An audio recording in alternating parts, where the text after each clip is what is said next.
Assalamu alaikum wa rahmatullahi wa barakatuh. Jazakallah khair for joining us today on the Thought Adventure podcast. So yeah, we got Abdulrahman in the background trying to fix his audio. Assalamu alaikum. Give me 1 second. I'm sorry. No problem, bro. No problem. So for the audience out there, inshallah, Jazakallah khair for joining us. Jake's obviously away in Morocco, visiting the in-laws, alhamdulillah, out there. Yusuf, unfortunately, was a bit busy as well. He might be able to join us, maybe, inshallah, later on today. But today we're going to be talking about a discussion that Abdulrahman had with Armin Navabi. Armin Navabi, from my understanding, he's an ex-Muslim, relatively vocal on YouTube. I don't know any other credentials, to be fair, about Armin Navabi apart from that. But he was invited, Armin Navabi was invited on a YouTube channel to talk about how to attack Islam.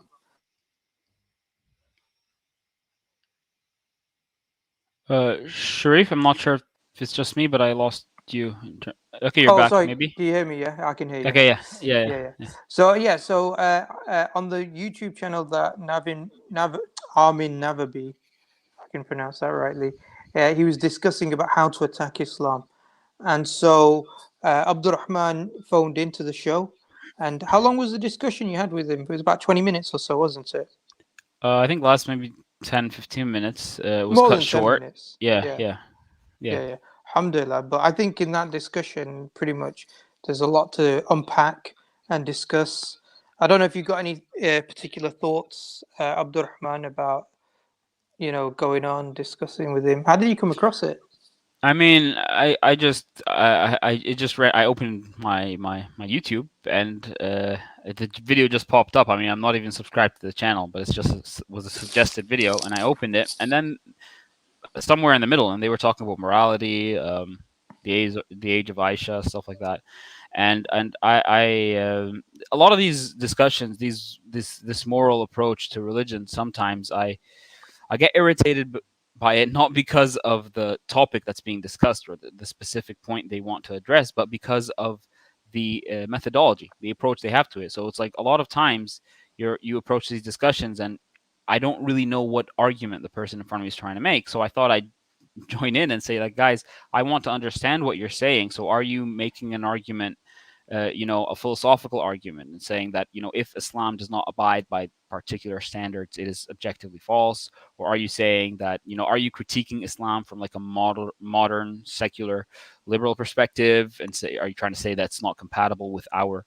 modern sensibilities and our modern societies? It just depends on, a lot of times it's just discussed in a vacuum and nobody really knows what argument is being made. So I thought I'd ask that, and well, they went for the philosophical approach. I was okay with either, and on that basis we had the discussion. So cool. Yeah. Should we get to it then? Oh yeah, sure. I'm excited. This, right? Yeah. Okay, yeah, add to stream. I'm an amateur when it comes to this, so forgive me if it doesn't. All right, so we're starting. So here, yeah, I didn't join much longer before this. I mean, I was on for like, maybe I was listening for maybe 10-15 minutes, and then because I was waiting in the back channel, and then this is where I also tells you that there's going to be worms eating on your eyes for eternity, don't you? Like that's, I think, very descriptive, and that's the New Testament, I think. Yeah. I think there's something of a reference in Revelation about the worm that never dies. Yeah, there's a worm and that keeps never eating dies. on your eye. Yeah. I don't know the eye specifically. Either way, it's an ugly picture. No matter Jesus, how you put it. I think Jesus told you to, like, if you in the New Testament, it mentions that if your eyes like makes you lust, and it's better to pluck it out, because if you don't, in hell there's going to be worms eating on it for eternity. Yeah. So like, okay, that's an insane thing to say. Like, that's like not what you expect to hear from this loving hippy dippy Jesus that everybody tells us that. Oh no. I have no idea what's happening here, but this is the timestamp that Riyad sent it on. So let's just hope. Let's hope it. It's not Jesus. It's just the Christians that are bad. Like, no, that sounds like somebody who's insane. Well, welcome, Abdul. I hope you're Muslim, my friend. Welcome to Myth Vision. Hey, thanks for having me on. Yeah, I am Muslim. Thank you. I tuned in a while ago, so I'm not sure. Like, I know you guys are talking about morality, but I just want to know from what angle you're addressing this. Like, is it like, are you philosophically critiquing Islam, as in like, these are, objectively horrific things about, Islam that Islam teaches, therefore Islam is false, or is it just that Islam isn't compatible with modern society? So is it a philosophical claim that, hey, I think Islam the is false first because of this, or is it that we don't like Islam because Islam is not compatible with our modern sensibilities? I think those are two different discussions. I want to say real quick, and Armin, I know you have a response here. I just want to say that initially the conversation of morality actually got brought up as a question at Armin, and it wasn't even actually a morality issue specifically dealing with the Quran or Hadith or Islam and whatnot. But of course, a lot of moral things get brought up throughout this conversation. So you're right to bring this up. Armin, how would you respond to that? Well, I mean, so if you define morality as whatever increases happiness and reduces misery, by that definition, Islam was immoral all the time. Not just based on our modern sensibilities, right? Like whatever increases, whatever values that might increase misery in the society rather than encouraging happiness and stability, that is harmful to most people. That is based on my stand, based on how I define good. That's not just bad now. That was also bad back then. Like the fact that, for example, Islam teaches you that you should beat your wife if she's being disobedient. That is not just bad because of our recent understanding that it's bad. That was always bad. Does that make sense, Abdul? Like, at least you see my perspective? Yeah. Okay. But I guess the question I have is, like, by whose definition of harmful? Because you're saying that if something makes you happy or something makes you sad, or... So just really quick here. I mean, this is the first point. This is just for the audience. So he brought up wife beating, right? Now normally people would go down, would follow down that rabbit trail, right? And they'd be like, oh, well, let's talk about wife beating. No, that's not what Islam says. No, the bigger picture is this and that, and that the provide interpretations and whatnot. But you need to just ignore that until you understand what argument the person is making.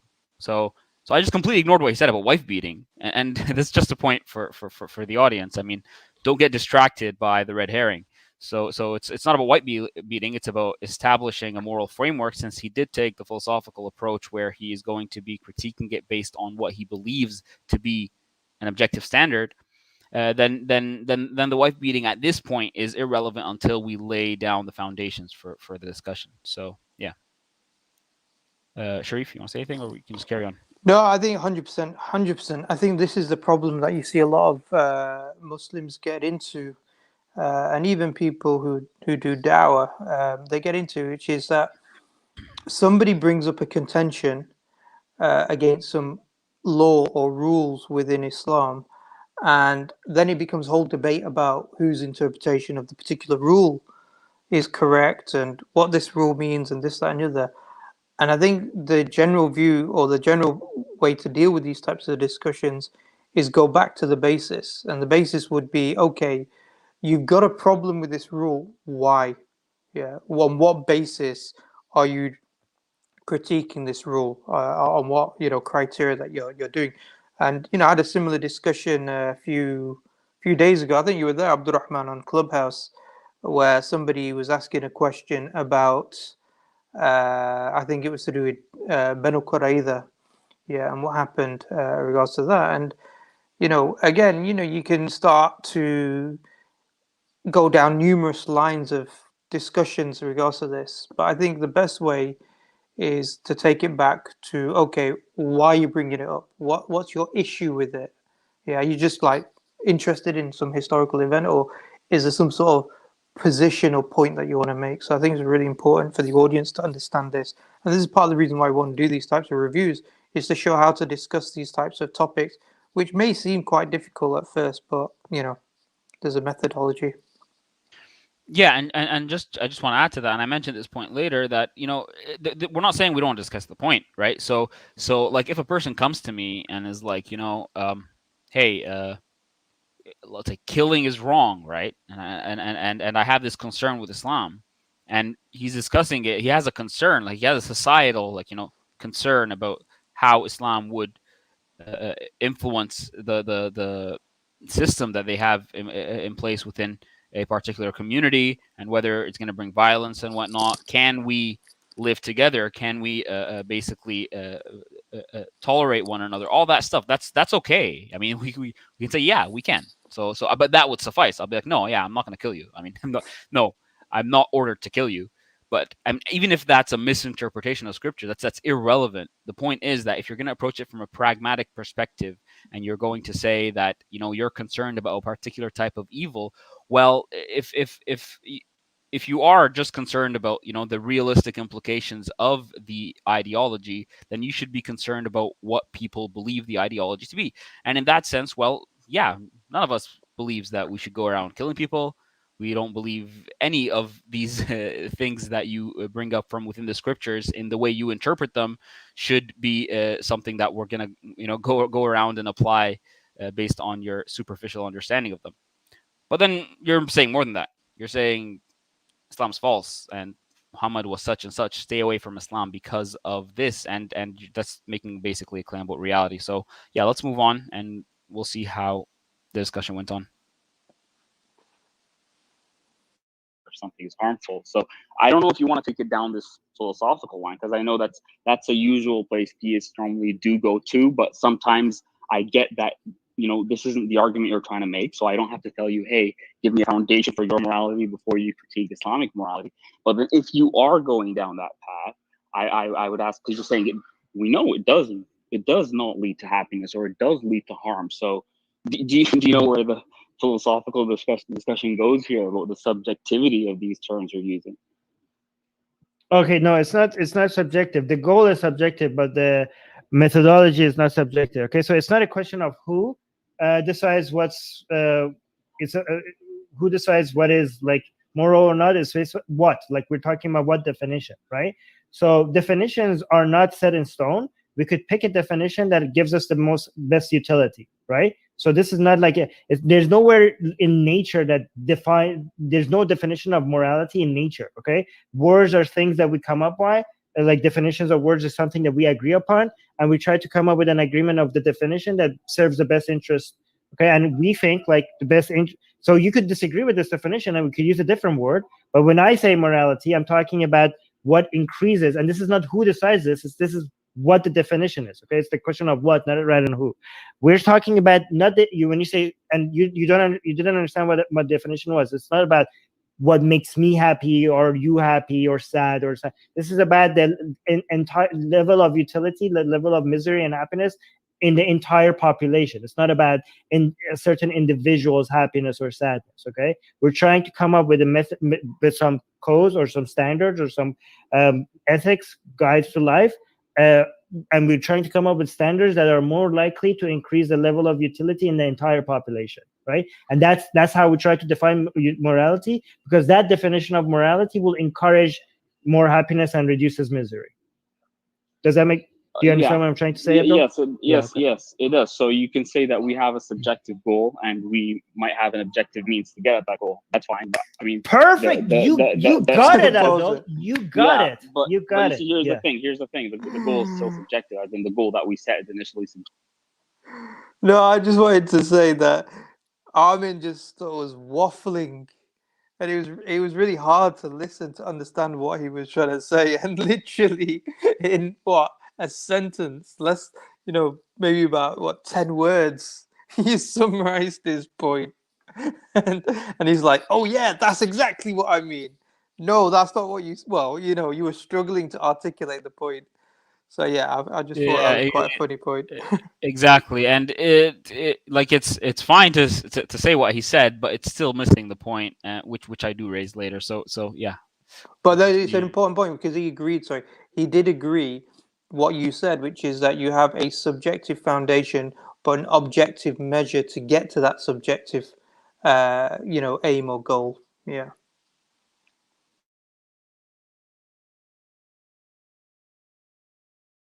can say that we have a subjective goal and we might have an objective means to get at that goal. That's fine. But I mean, Perfect. You got it, Abdul. You got it. But You got it. See, here's the thing. Here's the thing. The goal is still subjective. As in, the goal that we set is initially subjective.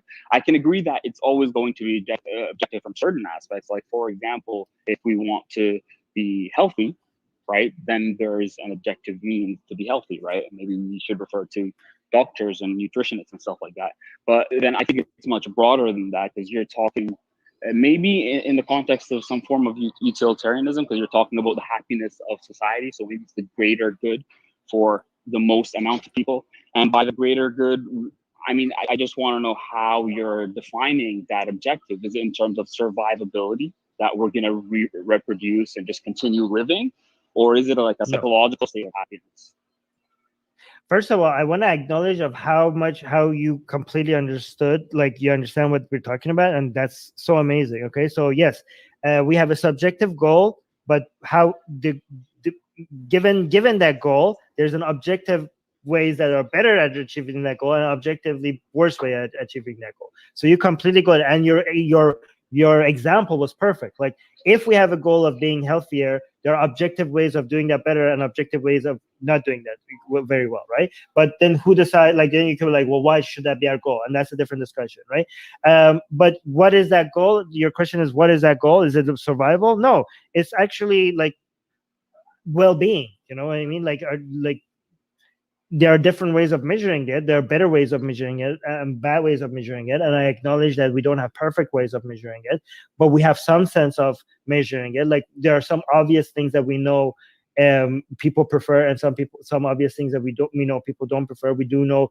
people do prefer comfort. People do prefer stability. People do prefer not being hungry. People do prefer having access to healthcare. We do know people prefer not being poor. We do know that people prefer having a community. We do know people prefer having purpose, meaning, a sense of awe, a sense of belonging. There are many things that we know that could give us a general direction of what it looks like if we are moving in the right direction, that a society is happier and more well off. Again, it's going to be impossible for us to calculate this accurately, very accurately, but we have enough of a sense to at least know enough of an understanding of what creates happiness to be able to judge if we are moving in the right direction or in the wrong direction. Does that make sense, Abdul? Yeah. Yes. But like, the tools you use in order to determine what path we're going to take is probably going to like differ drastically from time to time. So you said earlier that you're concerned improve drastic. Yes. So I mean, or like, it can go in the other direction. It can deteriorate, because, like, you know, we can basically like go through a nuclear war or something that's going to throw us back to the Stone Age, and then we're going to have to start over. But then, see, the point is, I think that's not the main point. The main point is, you said you were concerned with the happiness of the collective, not the individual. So let's say there was a situation where, and I think this has happened, the happiness of the collective is significantly increased and even dependent on something like slavery, where the collective won't be enslaved, but part of the collective will be. So is that? Can I give you a famous? Well, no. Well, I actually will tell you why it's not. Okay. There's a famous example that highlights this problem that a lot of people have with utilitarianism, right? For example, they say, what if torturing one child would make the entire society happier, right? And should we, like, let's say you just need one child and we will torture this, and this sacrifice will guarantee everyone else's happiness. Based on a utilitarian calculation, then we should do this, because this is, there's a net benefit, okay? I would argue the fact that this is the example that people use against utilitarianism as a slam dunk against utilitarianism shows that it doesn't work. Because of the mere fact that most people are uncomfortable with this situation and would say, like, no, we shouldn't do this. That means that the misery that people would get from sacrificing a child like that is actually higher than whatever utility they could imagine. Like, when you are doing the calculation, you have to include in the calculation the fact that most people are considering this unacceptable, right? Yes, you're right. You're right, but you're not keeping in mind the fact that if we're going to talk about slavery in the past, and I'm not specifically talking. Oh, you Broke got up. cut. This is a good conversation. Abdullah is very smart. During Pat. Can you You're hear back. Sorry, You're you were back. cut You're up. back. me?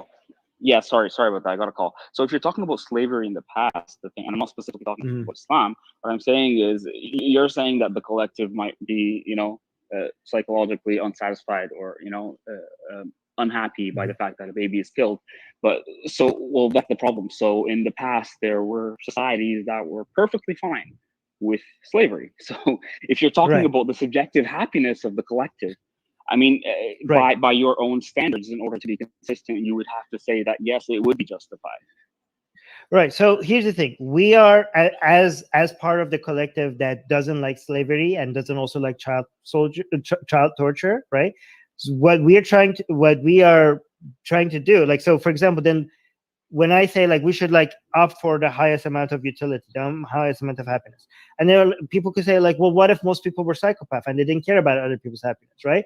Well, as the non-psychopaths and as the people who right now do not enjoy child torture and do not want slavery, we are lucky that we are in the majority. Like, it's true, like, that those people exist, right? But we are trying to win against them, right? And we are winning. Yeah, that's fine. That's fine. Well, but you see, the thing is here, so that's okay. But still, by your own standards, you would have to define the fact that slavery existed in the past as something that is not immoral or even moral, because of the fact that for them the collective didn't really care about that and they were collectively happy. The point is that you're basing your fundamental standard for what is moral or immoral on the psychological state of the collective. So if, for example, during the time of like the Second World War and Hitler, the collective of German society was okay with what was happening, then by your standards, nothing really wrong was happening. Sure, you can say that from your subjective perspective right now. Yes, you want to fight against that because you just don't prefer that, because right now what makes the collective happy is something else. Right. But to be consistent, you'll have to say that right now it's basically a relativist view of morality, where right now this is the moral thing and back then that was the moral thing. Right. So there's different ways of addressing this. One way has been some people have come up with a superior utilitarian method, where it's an adjusted utilitarian method, right? Where they say like after certain principles, then we're start applying utilitarianism, right? Like they're saying like, okay, basic human rights should be applied, and then after basic human rights, then we apply utilitarianism. So that's one thing. Okay.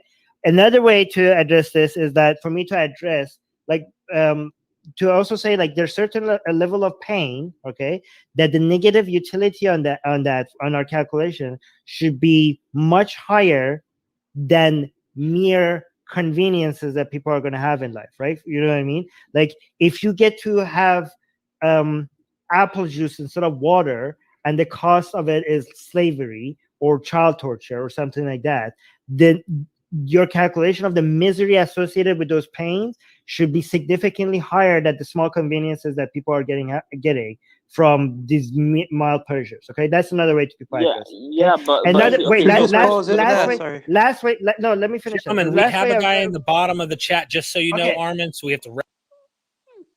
Yeah. So, just want to, because we've gone through a lot in terms of section, so just wanted to sort of understand what the discussion's going on here. So, at the beginning, you asked the question, okay, are you taking a philosophical argument? Are you saying Islam is incorrect because it contradicts some objective moral standard? He said, no, it's subjective, but we have objective means by which we can attain the subjective. Yeah. Then from my understanding, then he goes on to sort of, you challenge that point. Then he says, yeah, but there are things that we can observe collectively. People want to have healthy lives, etc., yeah. And then what did you mention? Sorry, in response to that. Sorry. Yeah, I mean, how do you measure that? Because if it's Yeah. based on the wants of the collective can change. If it's based on what we know about well-being and what maximizes well-being, Well, that too changes with time and with the place, and it's dependent on personal preferences. I mean, it depends on what type of utilitarianism you're talking about, but whatever kind of whether you're talking about preference or rule utilitarianism or any other kind of utilitarianism, it's going to boil down to some kind of subjective aspect. Sure, I mean, you could add this aspect of well-being to it, as if that makes it more, objective than just the notion of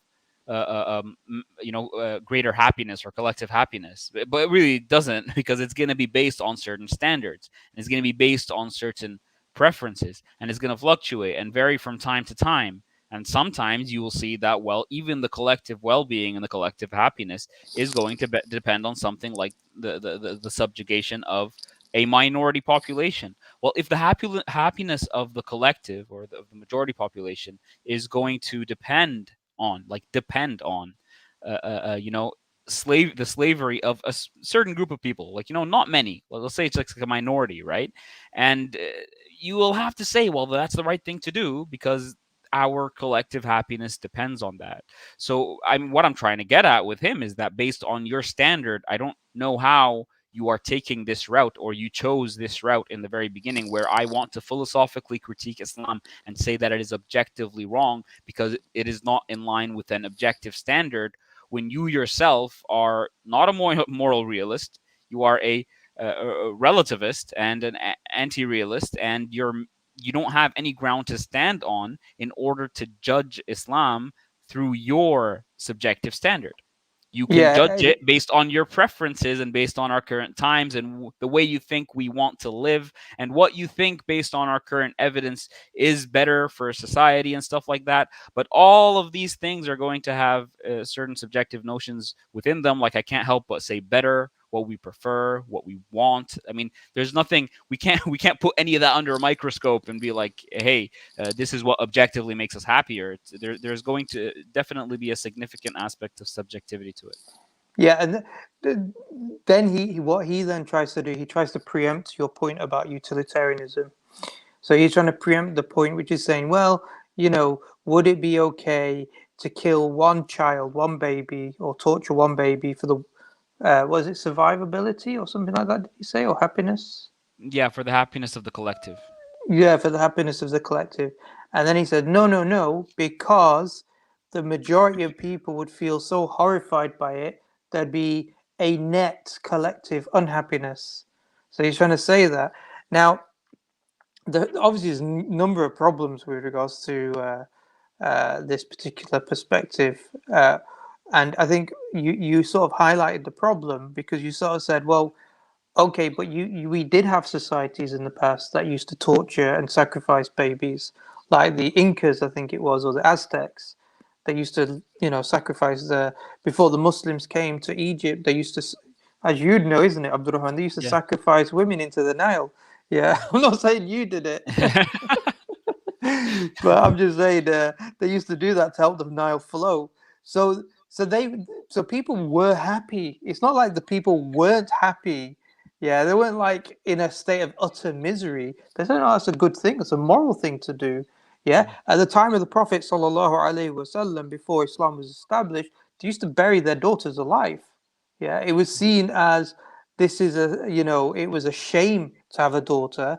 And so some of them used to go and bury their daughters alive. So they felt more unhappiness not doing the action than having a daughter for some of these people.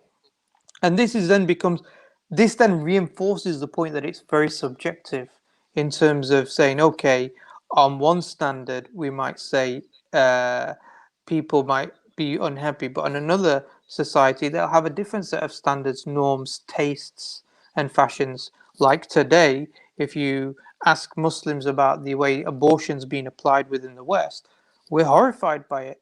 But yet a lot of people believe it's within the happiness of the collective that women have the choice whether to have babies or not. Yeah. So, it really does boil down to pretty much a subjective feeling, which is going to change from society to society. Yeah.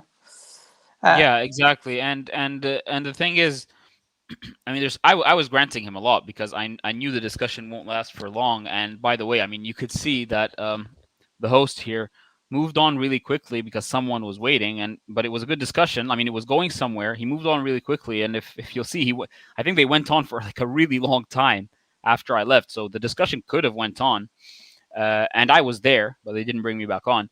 But the reason I'm saying I was granting him stuff is because I really didn't have to. Like the whole baby thing, for example. Like there are other thought experiments that like some philosophers spoke about. Like for example, if you are if you have the capacity to basically end the suffering of a specific individual, but let's say it's going to come at the expense of like you doing something that's going to lead to an electricity outage or something, and there's like a big sports game, like a soccer game or something, a football game, and that's going to lead to millions and millions of people being very, very sad. Now, is the, like, let's say the World Cup final or something like that, for me, I'd be like, I can imagine how disappointed I would be if I'm going to miss like a World Cup final, and let's say it's between Brazil and Argentina, right? Now multiply that disappointment by like, I don't know, 4 billion people or something, versus the little bit of suffering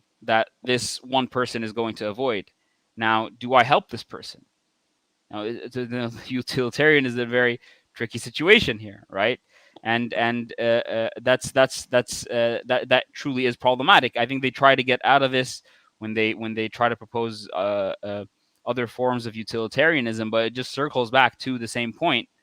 I think it's always going to be problematic, and it's always going to depend on a subjective judgment. So I was granting him a lot because all these thought experiments are problematic, and we do have intuitions about certain things being morally right and wrong, like intrinsically, like if you're like a virtue ethicist or something, you won't be really talking about the collective happiness of people, just as an example. But also, from a theistic perspective, well, let's say achieving the maximum happiness possible is following God's law, right? Let's assume that the most happiness you can ever achieve, that's ever achievable in this world, is to follow the commandments of God, because the amount of happiness that the collective is going to achieve by that just completely outweighs any suffering whatever people are in hell are going to achieve. So, well, on that basis, would it be true to say that following Islam is the right thing to do if you're going for that utilitarian perspective? And Islam can be very utilitarian, even within this life, as like within the Sharia and stuff. There can be utilitarian aspects to a moral system. The issue is not that. The issue is with whether or not your foundation for such a moral system is subjective or objective. Now, it can be subjective. I'm not telling you can't have the subjective foundation. I'm saying that based on the argument that Armin here was putting forward, that I am going to use this subjective standard in order to make a claim, a truth claim about objective reality, that this ideology couldn't be true because it doesn't match my subjective preference of watching a soccer game, then really that's not going to work. And by his own, I think, empiricist approach to truth and falsehood, how do you use that standard to say anything objective about the world? How could you? You need to question your own intuitions. You need to say that, well, yeah, I just feel it's wrong, but I mean, who cares? Yeah, for all I know, if Islam is true, then all these things they're not immoral. It's just my subjective perspective. Yeah. So I think the issue is then that one issue is, okay, people appeal to utilitarianism, but what's your goal? What is it that's your objective standard? They talk about well-being, but what does that actually mean? So I think that's one issue that I'd really want to focus on in terms of how do they make that objective? How do they make that an absolute fact that this is the standard? So one, the fact that well-being is, and secondly, what does well-being mean? Yeah. So what is it that's going to make people happy? Yeah. Because as you mentioned in this discussion as well, is that there's different standards. The second issue is then, or the third issue would be, on what measure, how would you be able to measure it? So we're not talking about survivability, because you mentioned that at the beginning. He talked about psychological happiness. So how do you measure psychological happiness? What tools are you going to be using to do that? Because you're not going to have objective tools to be able to say, okay, this baby dies, but this number of people see Cristiano Ronaldo score in the last minute. Yeah, and therefore the happiness that this brings overrides na'udhu the death of this child, yeah, and the sadness it might bring to the parents. How do you objectify that? Yeah, what means are you going to use in terms of testing this? And then obviously all the various counterintuitive examples, like the example I've just given. How do you deal with that? And I think then sorry, the final point as well would be that the way people perceive happiness differs over time because of the way we are cultured to or acclimatized to the environment and societies that we grow up in. We have different wants and desires because of the environment that our society that we grew up in compared to the past. Yeah. Nazi Germany as an example. So I think now Armin has to change his argument. And I think this is where he's changed his argument. He now says, no, there are certain foundational ideas, irrespective of utilitarianism now, that we have to hold to be absolutely right. I think that's where he's moving towards now. So he's changed his argument. He's shifted his particular position. Yeah, and it's funny because I did watch on a bit after I went off, and it seems it seems that he doesn't really understand the argument he's trying to make, because at the end somebody asked him like what's the I don't know, the best argument against religion or something, right? And he said a lack of evidence. And if I recall this correctly, he said something like, well, if there was evidence, then none of this stuff would matter, right? None of this moral stuff would matter. But then I thought that's the very question I asked in the beginning of this discussion. I said, well, what argument are you trying to make? Are you saying that it is false based on your moral framework, right? And he said, yes. He took that, that approach that I put forward. So it seems that it's not as I suspected before going on there. People when they talk about morality as it relates to religion, generally atheists when they critique religion from a moral perspective, it's not really clear what they're trying to say. Sometimes what they're saying can be justified, just depending on the context, depending on what they're trying to say. But the point is, you need to ask for an argument. What argument are you trying to make? What's the point you're trying to make? And then let's see if you can actually make that point, right? Let's look at each argument and each position individually, right? And based on that, we can have a discussion. But just speak about it in a vacuum. Oh, it's immoral, and we start making streams laughing at it and stuff. Well, you can do that, but it just doesn't mean much intellectually. So yeah, we can go on. Wrap this one Okay, up. so I have my own method of addressing this. However, I must say, if you want to, let me just say, like, maybe if you're not satisfied with any of this, what I could say is that utilitarianism could have its flaws, but it's the best we have. You know what I mean? Like, everything that you use to come up with standards, it's going to have its issues, but it's better than the God command, argument. Like, that is like very faulty. Being a principle, like somebody that only agrees with principles, that has a lot of flaws in it. This is just the least faulty way. And if we find other things that are not acceptable and that we don't like, we could make adjustments to it. But it's just the best base to start with to use as a moral standard. It might have its flaws. Say your final words on this. Yes, sir. Yeah, I see what you're saying, and you see, there was a comment on the screen about moral realism, right? And the thing is, I'm not talking to a moral realist, right? So if you were a moral realist, I think it would be a very different discussion. I'm talking to a moral relativist, but I see a lot of inconsistency going on here. So on the one hand, we agree that the foundation is subjective, and the path we take from that subjective foundation to achieving our subjective goal is going to be objective. But right now, in order to get out of the conundrum, you're trying to say that no, let's put an objective foundation where at least we have basic human rights. course, there are questions about what basic human rights are going to be defined Right. as, but forget That's not about my that. The point is- solution. but one Sorry, second, that let me just finish off. Let me just Yeah, finish yeah. off. The point is, what I'm saying Yeah. is that's inconsistent with your initial stance that the foundation is subjective and the goal, the way we achieve it, is objective. But then you're saying, but then Abdul, the that's issue not my here is- stance. Abdul, that was not that's my I know, stance. I know, was I know. I'm responding Yeah, to okay. I'm responding to the point Yes. you made. So what I'm basically Yes, yes. saying here is this, and because somebody's waiting, sadly, but we can have this discussion some other time. What I'm saying here is this: I'm saying most of the time these discussions about morality and Islam and theism in general, they happen in a very unorganized way. So normally we don't know whether the person is trying to say this is immoral, therefore this worldview is false, or this is immoral, therefore we don't like this worldview and let's fight it. You can choose either path.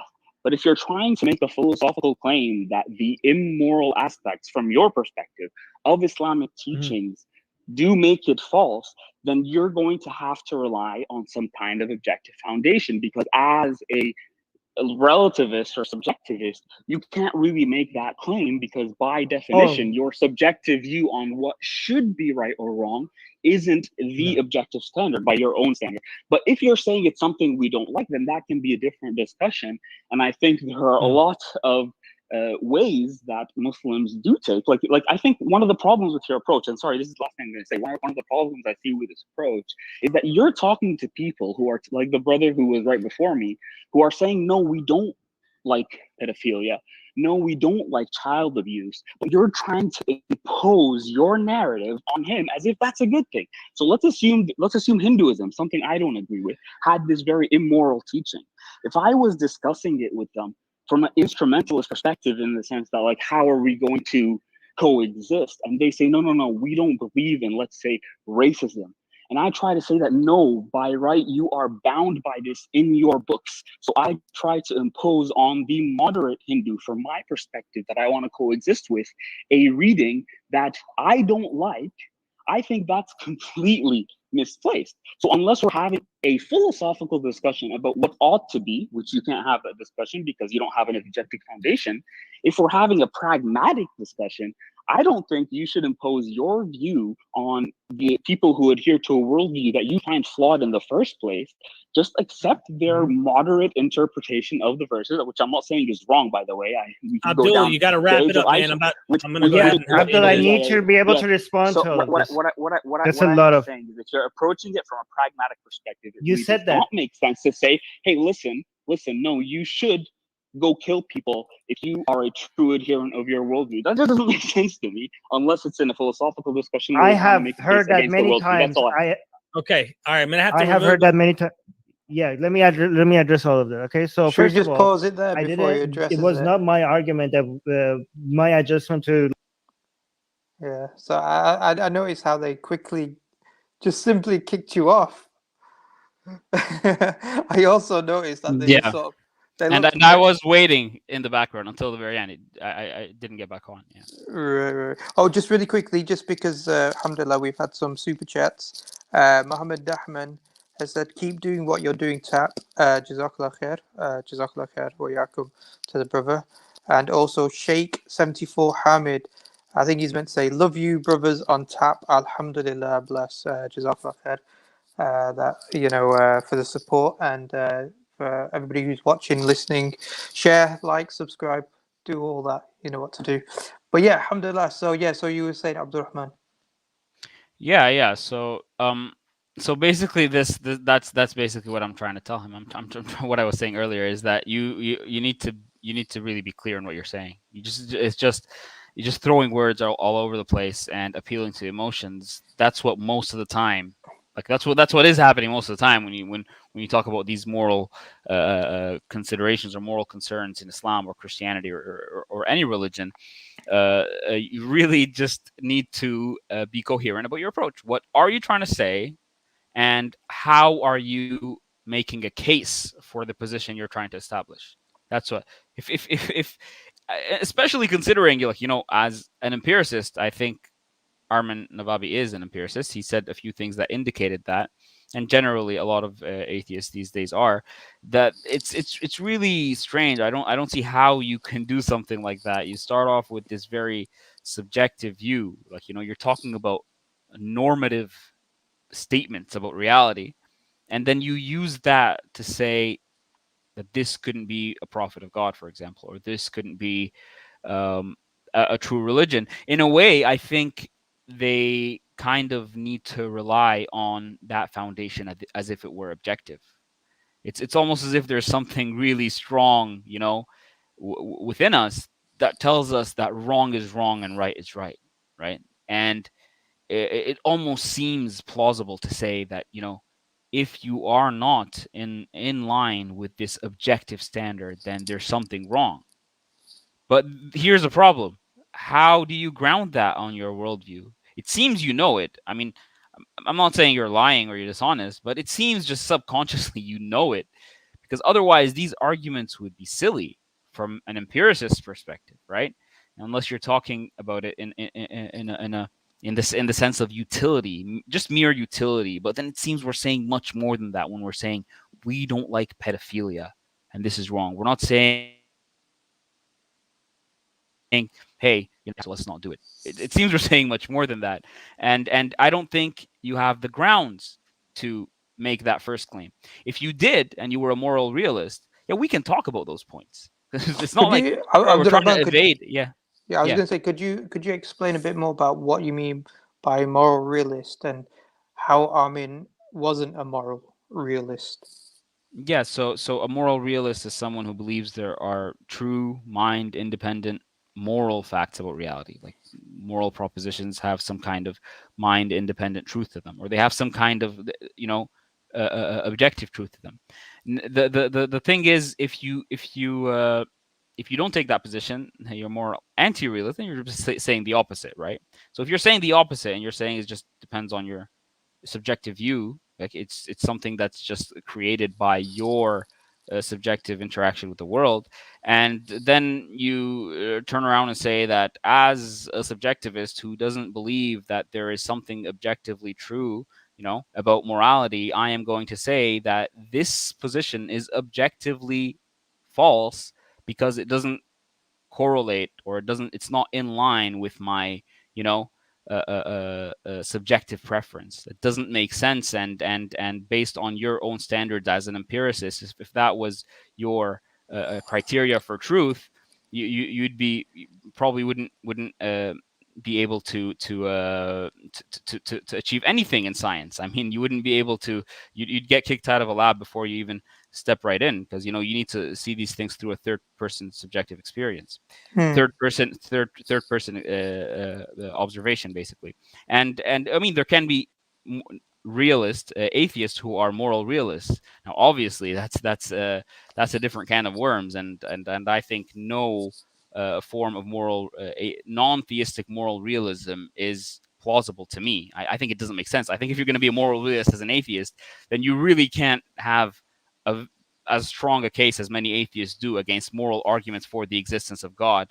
Because I mean, if you're going to say that objective moral standards are mind independently grounded in an atom or a particle or a table or a chair, being a bit hyperbolic about it, then you should really not find it very implausible to say that a normative claim about reality, a normative claim like a right or wrong, an ought claim, is grounded in a mind, because that's what it seems like what they're grounded on.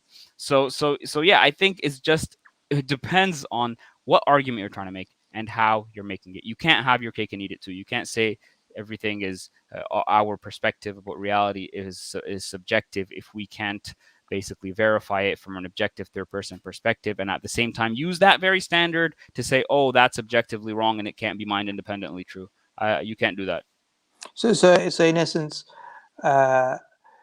what you're basically saying is that if somebody turns around and says 1 + 1 = 2, we say, okay, he's a realist, so he believes numbers exist.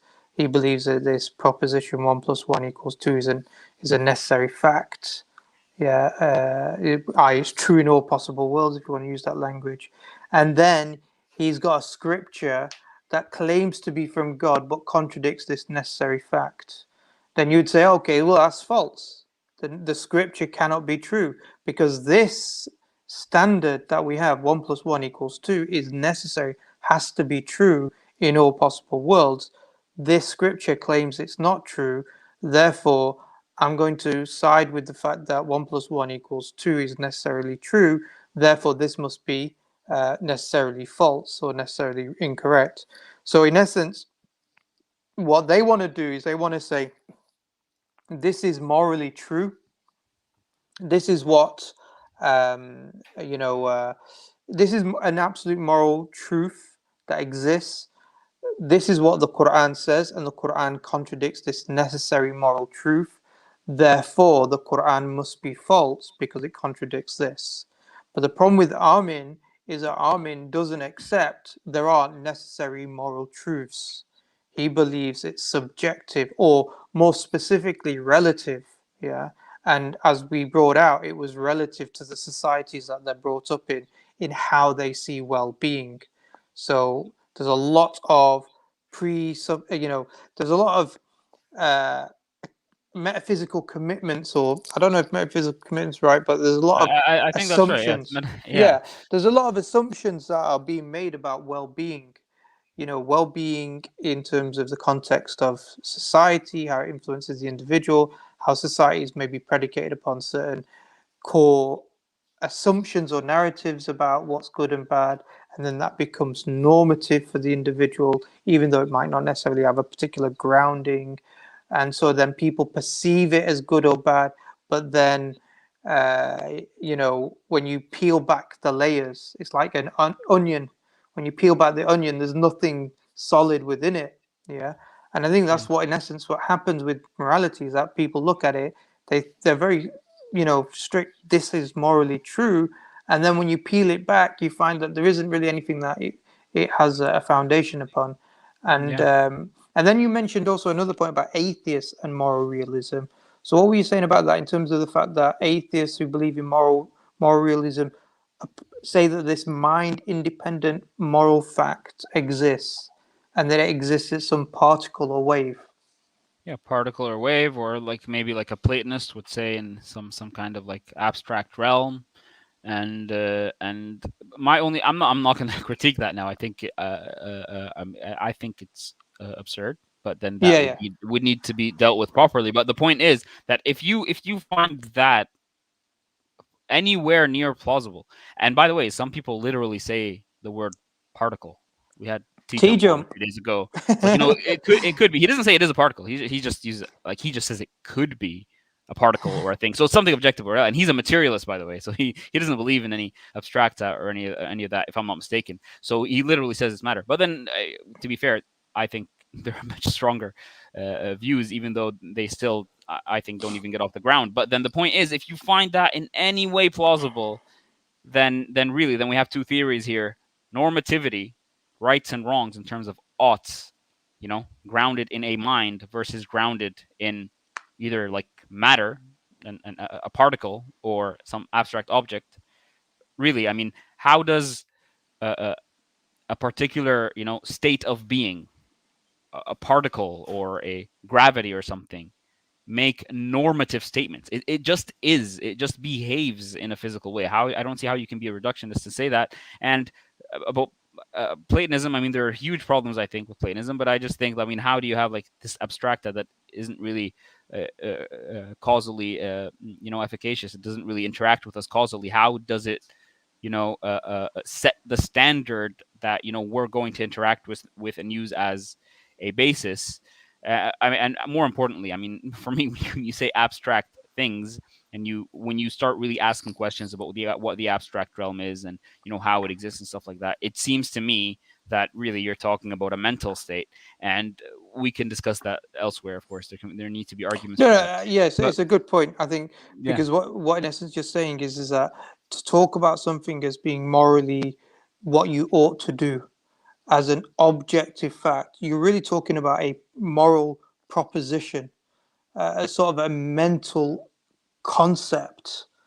Yeah. And if you're talking about a proposition as like a mental analogous to a mental construction, then to ground it in a non-mental thing like a particle, a physical thing, doesn't really make sense. You'd want to ground a mental construct within a mind, and therefore it's more reasonable and more rational to assume that that would be grounded in God as a theistic understanding, under some sort of theistic understanding, as opposed to an atheistic materialistic perspective.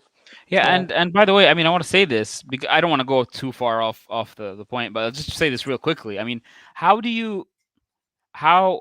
is it that you can, for example, partake in an exercise like the evil God challenge, if you yourself will believe that you have a plausible case for mind independent moral standards? I mean, because the whole point of the argument are like arguments for morality and other arguments is that they take our moral intuition and other factors very seriously, and they move from there to make certain inferences about the nature of what this mind independent standard must look like. Well, I don't see how you can have a serious problem with that, to the extent that you say, I'm just going to parody it and use different words, and you can't say anything about the goodness or the lack of goodness of this objective moral standard, when you yourself are saying, no, there is this standard of goodness and evil, and it does give us a veridical understanding and perception of the world with regard to what is good and evil. I mean, so it seems inconsistent to me. You might want to say that because well, it's a particle, so it can't be moral or immoral, but there is an objective good and there is an objective evil, and there is a standard upon which that is based. Now, it doesn't make sense to say that that standard is evil. I mean, you could say it's evil if it's giving us wrong perceptions or wrong understandings and intuitions about what evil and good is. But then moral realists don't really believe that. I just want to say, before I wanted to bring up a comment, but I want to say before that these issues that are brought up can be discussed, and I would have discussed them right there if they took the other path, like they were discussing the age of Aisha. So it's not like even from within a relativist framework, like if someone comes up to me and say, look, I have a problem with this, like I'm not okay with it, it seems like this is wrong, and they're not really trying to make like a philosophical argument or something, and they're just speaking about it in a more like on a more personal or even like pragmatic perspective, like within as on a more societal level, that like how can something like this be accepted within society? If someone is sincere and they want to have that discussion, or forget sincerity, if someone wants to take that path, which he could have, then of course we can talk about that. We can talk about that even from within a relativistic perspective, even though we don't have to as far as like the objective standard of truth is concerned. But we can, and we can show you that you're mistaken about certain things, right? You might have a certain intuition about something, but when you look deeper into the evidence and be more nuanced about it, a bit less polemical, a bit less silly in the way you approach the discussion, like haha, look at this, look at that, and appeal to emotions. If you want to do that, we can. But then it takes a bit of you need to be serious, because it's much easier to appeal to emotions. When you bring up certain topics, like he mentioned, like just in the middle of talking, like beating wives, right? Now I didn't follow him down that rabbit trail, but the idea is, like, let's say I have a full stream about beating wives in Islam. Like that already sounds like you lost before the discussion won. And the reason why that is because the emotion is so much stronger than the intellectual substance you're going to put forward. You can deconstruct the objection intellectually down to its finest bits, but then emotionally you already appeal to the audience. That's it. I mean, everybody has this mental block. You're talking about something that, like, what you think is pedophilia, for example, and the person who's trying to say, no, you're wrong about the way you're seeing it is already going to be like on losing ground, because in terms of the emotions, you've already appealed to the emotions, and all of us, Muslim and non-Muslim, we all have these strong intuitions of what we're saying. Yeah, clearly we don't like child abuse. Clearly we don't like pedophilia. So when you use that rhetoric and you're not charitable and you're not really trying to understand the person's position, I mean, you're trying to really come into a discussion and say, hey, you believe that pedophilia is okay, or, well, if you don't, then your interpretation of this text is wrong. If you have that silly, reductive, dishonest approach, then it's not going to be an easy discussion to have, because you're just going to keep appealing to emotions, and no matter how much the person in front of you deconstructs it intellectually, it's not going to work. So the best thing to do, obviously, is to point out the appeal to emotions, or ignore some of the points that are brought up as red herrings. But I wanna bring up this comment from Mr. Pine Creek, who we've had on the show before. Yeah, so what do you think, Sharif? He's saying, isn't it more reasonable to say that morality is grounded in our evolutionary development, which changes over time and over cultures? I mean, more reasonable according to what? Yeah, go ahead. Yeah, yeah, it's not really an argument, and I think the problem is that if you start to appeal to evolution as a grounding for morality, then you don't really have an argument to critique Islam from a moral basis. You can't really turn around and say, well, this is objectively morally wrong because of, our evolutionary biology, because then you're not really talking about morality as having its own ontology. You're really trying to talk about evolution, and if we evolved as like the black widow spider as an example. I always give this as an example when talking about this, where the black widow female eats the mate of the male spider after mating with it. That's evolved that way. So are we going to say, well, that's moral? That's a moral act, and if human beings evolved that way, then that would be moral for them to do it. Because then it really, I think, what you then start to appeal to is you basically accept that morality is relative to either human biology or to the environment or to the society, and you're not appealing to any moral objective facts which are external to the mind, which you can then critique Islam upon. Yeah, that's generally how I'd look at it. Yeah. So, there are just two other comments here that I just on that point as well. I think there's always this assumption. This idea of moral intuitions. I think this is how I see this. We have very strong desires to be moral people. Yeah. So I don't think that Nazis themselves looked at themselves and said, "Let's be really evil." Yeah, I think they believed that they were doing something morally good. They were creating a civilization that was going to last for 1,000 years. They believed that they were helping the human race through eugenics and these types of things. Yeah, so I don't think they were being immoral. They weren't looking for an immoral outcome for their actions. They were trying to be perceived as moral.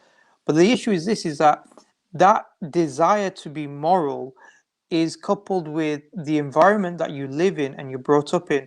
It becomes so much closely associated and attached. And we have many examples of this. For example, you go back 60 years ago in the UK, or even in America probably, but I know in the UK example, homosexuality was seen as completely immoral. It was abhorrent. When I was growing up at school, people would mock somebody or would criticize them for being gay or whatever it was. Yeah, right or wrong, it's a separate issue. I'm just saying is that it was very deeply ingrained that this was immoral, this was wrong, or this was bad. Yeah, and I've had discussions with people who are supportive of LGBT, and I talk about incest as an example. And they're like, well, you're equivocating, you shouldn't be equivocating. And I explained the point. But the issue is this, is the moral reversion, to the act of incest. How much people, consider it to be totally wrong. Yeah. There's an automatic response to this. And I think that type of automatic response we've seen change over time. So this idea that we're evolving our morality, I don't think we're evolving morality. I think our societies change and are under different influences, and that changes our tastes and our perceptions of what it means to be moral at any given particular point or moment. And then we mix that up by saying, well, our emotional desire that this act is immoral or moral is then perceived as this must be a true moral fact of the world.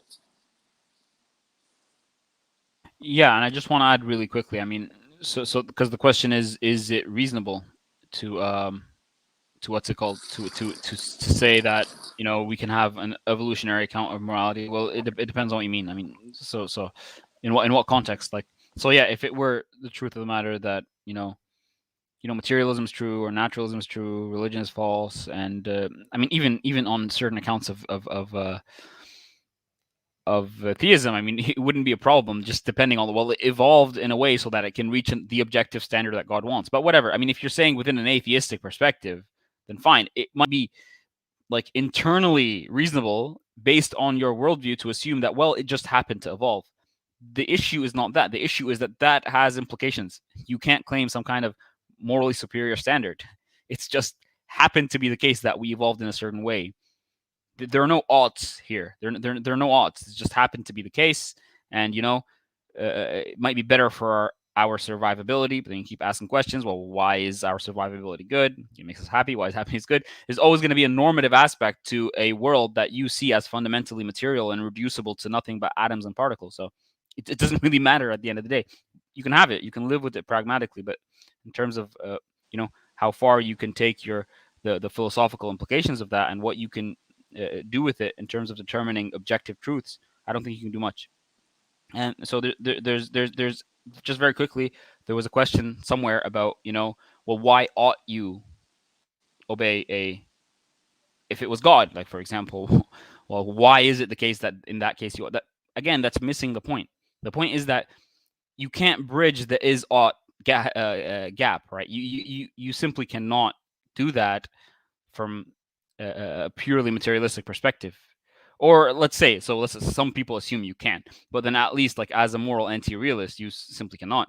And the oughts are things are normative commands about within reality. It's normative. You ought to do this. You ought to do that. Well, where does that come from? Well, by your own admission, considering as a subjectivist who thinks that morality is just this emergent thing that we evolved, well, then that should be grounded in a mind. That's what it is. So whether you ought to obey God or not, or whether you want to, that's a different question. But the main point is, well, if there are oughts, then it's most likely that something like that is grounded in a mind versus a particle or a chair.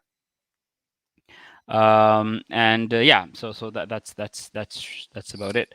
So just a few super chats. So Saeed M. Ali, mashallah, appreciate your time and effort, brothers. Very intellectually stimulating content. Allahumma barik. Jazakallah khair. And there was another super chat, I think, that came up from Dawa Dude. Pine morality evolves from mouse to monkey and then to man. What is the theory? What is the path for this morality? Do we have any scientific data? Yeah. What's really interesting about this evolving morality, because that was the basis, part of the argument for eugenics. Eugenics was this idea that, bad genes are killed off. So a society that kills off bad genes or deformities and disabilities and don't allow them to reproduce, maybe forcefully sterilizing them so they're not able to reproduce, would then result in a future generation in which the strongest genes come forward. And this is what part of the Nazi theory was.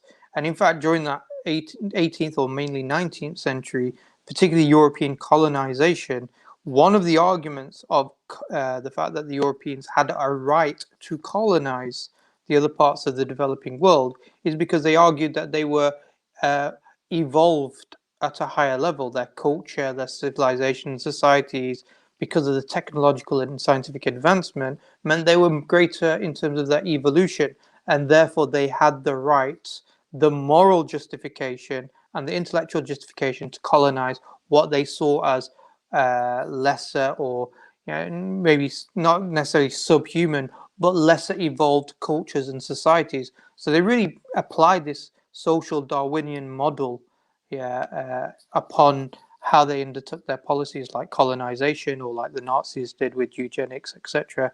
So I think, if people want to go down the route about evolution and about morality and how it developed, then there are some consequences in regards to that.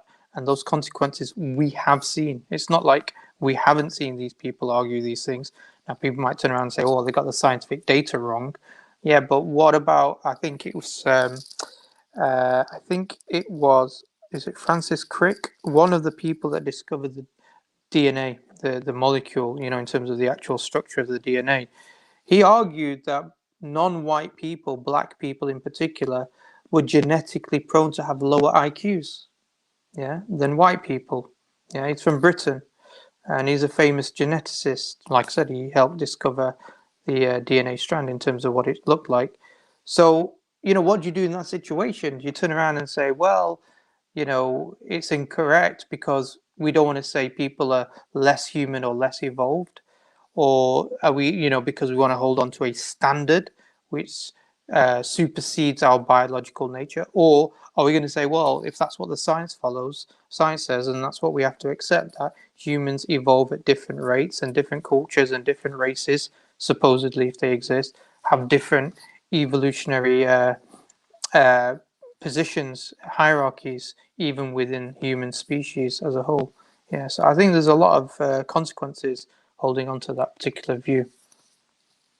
Yep, there are, and just so people need to realize that it's not that you can't hold it. You can hold the view. You can even hold it coherently and be consistent about it. But then your being consistent about it is going to have certain implications. If you want to be consistent, then I think many of the people out there who are making the arguments they're making shouldn't be making them. They're just inconsistent in making them. Yeah. So I want to. I would feel Armin, icky.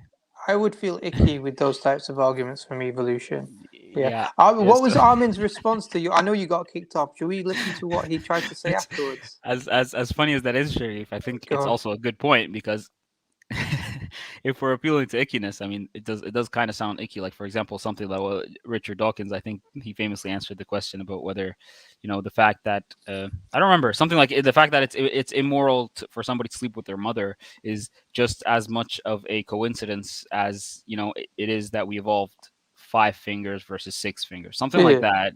Yes. Now, I feel icky about that, so I guess that's reason for me to reject it. PZ Myers, who's a biologist, he actually argued for the fact that incest can be a beneficial, can lead to beneficial traits within species, and he gives examples of thoroughbreds and horse racing, how there's a lot of inbreeding that takes place in order to create positive traits, physical traits. Yeah, so yeah. If you want to, like I said, you can justify through a scientific paradigm many different things. You know, again, the utilitarianism. You know, if you've got one person, I always give this example. You've got one healthy person, and then you've got 4 unhealthy people, and one needs lungs, one needs a heart, one needs kidneys, one needs a liver, and you got this one healthy person.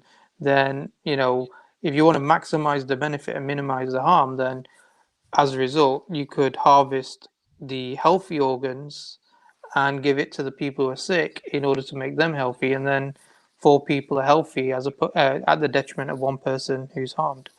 You know, there's many ways we can go down this discussion. What was that? Should we go back to the? I don't know if we can go back. Yeah. Well, I left, and now he has the final word. So let's hear what he had to say. Yeah. But they go on for a while, so I don't know if you want to leave. No, not all let of him just it, respond. just Let him just respond. And... It's you're not sharing it, Abdul. Apply utilitarianism. Oh, okay. Sorry. 1 second.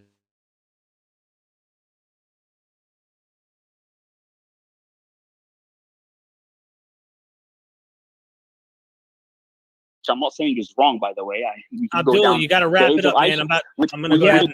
Unless it's in a philosophical discussion. I have people responding to that in many different ways. When it comes to the issues with slavery and the issues with, I don't know, like, you know, like maybe having, what if, like, oh, if it's based on what people want, then what about sociopaths?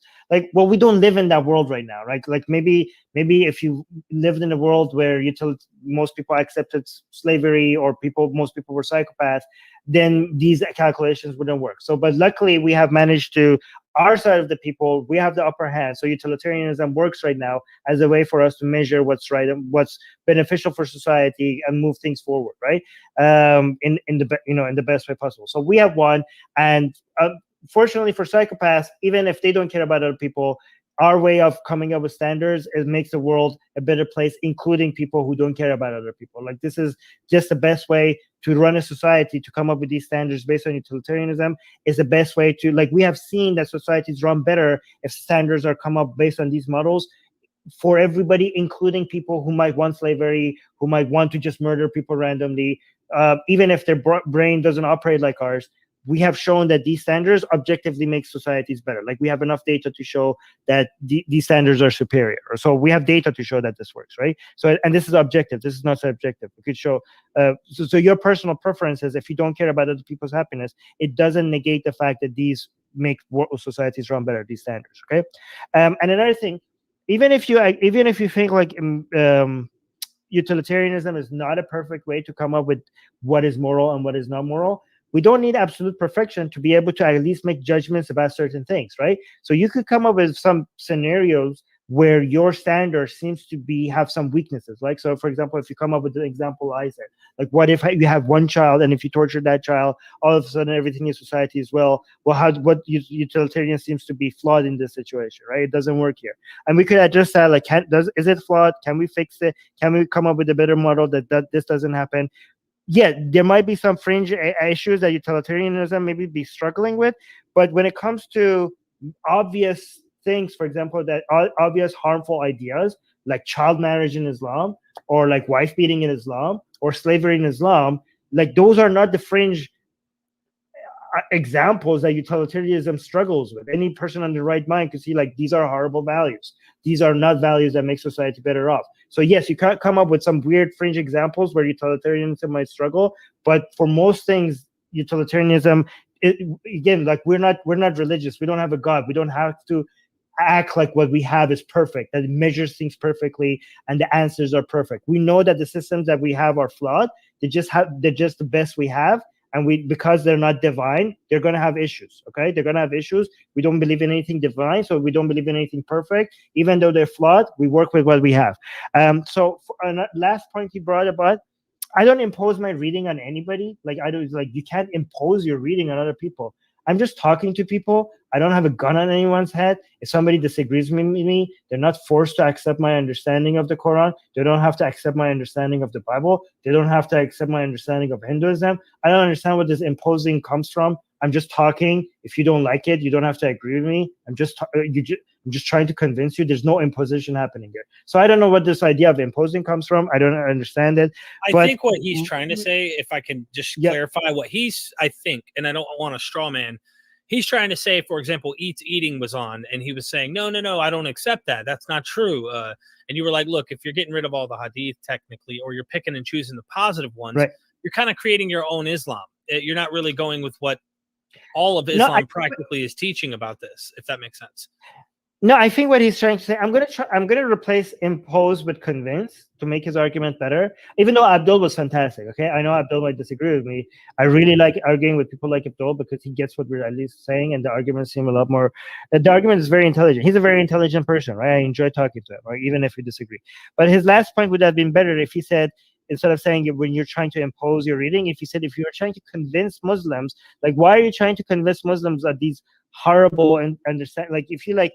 Let's say, for example, your understanding of this Quranic verse is that this Quranic verse is saying, beat your wife. But this moderate Muslim is like, I don't think that's what it means, right? So wouldn't it be against, like, why would you try to convince him that this Bible verse, like, so I'm saying convince rather than impose, because that would be more, that would make more sense. Why would you try to convince this Muslim that this Quranic verse is actually teaching you wife beating? Wouldn't you want to discourage people, for example, to beat their wife? So why would you encourage them to actually think that this Quranic verse is saying wife beating? There are many reasons. First of all, because I actually give Muslims a lot more credit than many Muslims do, because a lot of Muslims tell me, like, no, don't tell them that this is wife beating, because if you tell them that this is wife beating, they're going to beat their wife. I don't think they're going to beat their wife, okay? I think most Muslims are really decent human beings that they don't want to beat their wives. Like, that they will either ignore the Quranic verse or try to come up with gymnastic arguments for why it means something else, or try to be like, just come up like, or, have this like struggle in their mind, or become ex-Muslim or something like that, okay? Most Muslims are better than Islam. Most Christians are better than Christianity. most Hindus are better than Hinduism. Like, so I give Muslims a lot of credit. I don't think like if you convince Muslim, if I tell them no, this actually means that, I don't think any Muslim is going to be like, oh, I don't really want to beat my wife, but I guess I have to do though. I don't think that's how it works. I don't think that's what happens, right? But I think like the problem is not when it comes to these teachings. What we're trying to do is not to just convince you that what this Quran verse means, what this interpretation is. The problem is at the core. The problem is that with faith, with revelation, with religion, right? So I think the most likely scenario, if you realize that most Muslims, just like most other people, are decent human beings, if you convince them that this Quran verse is actually teaching you to beat your wife, the natural conclusion from that is not, okay, I need to beat my wife. The natural conclusion, if you actually manage to convince a Muslim that this is this, the natural conclusion from that is that I need to leave this religion, or at least take it less seriously. True, pause it there. Okay. I think that's probably he's enough now. Of I mean Armin. that. Yeah. I mean that last point. It's a bit confusing. It's almost as if he's not getting what I'm saying, because I said, okay, when I said that last part about imposing your interpretation, I put the philosophical part aside, right? So the truth and falsehood part, where you're trying to establish that Islam is true. So let's put that one aside. And I told him, if you're discussing it from a more, pragmatic perspective, if you're trying to have a discussion with people who you coexist with, whom have different beliefs than you, and you want to basically raise certain concerns that you have about whether or not this particular worldview is compatible with your lifestyle. That's the point I was talking about, and I was saying, well, if that's the perspective, and you view these books and these scriptures and all these stuff as mythical, meaningless stuff anyway, then what's the interpretation of what good is there in your convincing the person that his good moderate interpretation of the verse is wrong? That's what I'm saying. Now he's saying that, I understand. Yeah, he's saying that no, the fact is that I don't believe that they're just gonna get convinced and they're stupid and stuff like that. Well, that's not the point. The point is that whether you're going to convince them or not, it's irrelevant to the purpose of the discussion. If a person has a certain, let's say, allegorical or non-literal or spiritual interpretation of a text that is, like, let's say it's objectively wrong, right? And you are discussing this you're discussing this whole morality concern from that other angle, which basically is trying to establish whether this worldview is compatible with, let's say, secular liberalism or not, right? Then you shouldn't have a problem with such an interpretation of the scripture, because the scripture is meaningless to you anyway. That's the point I was trying to raise. And by the way, I mean, it's not about, yes, some people can be convinced that they have the wrong interpretation, and maybe they will go crazy. Just like, by the way, some people who do leave religion can turn into like moral nihilists or something, and go around killing people.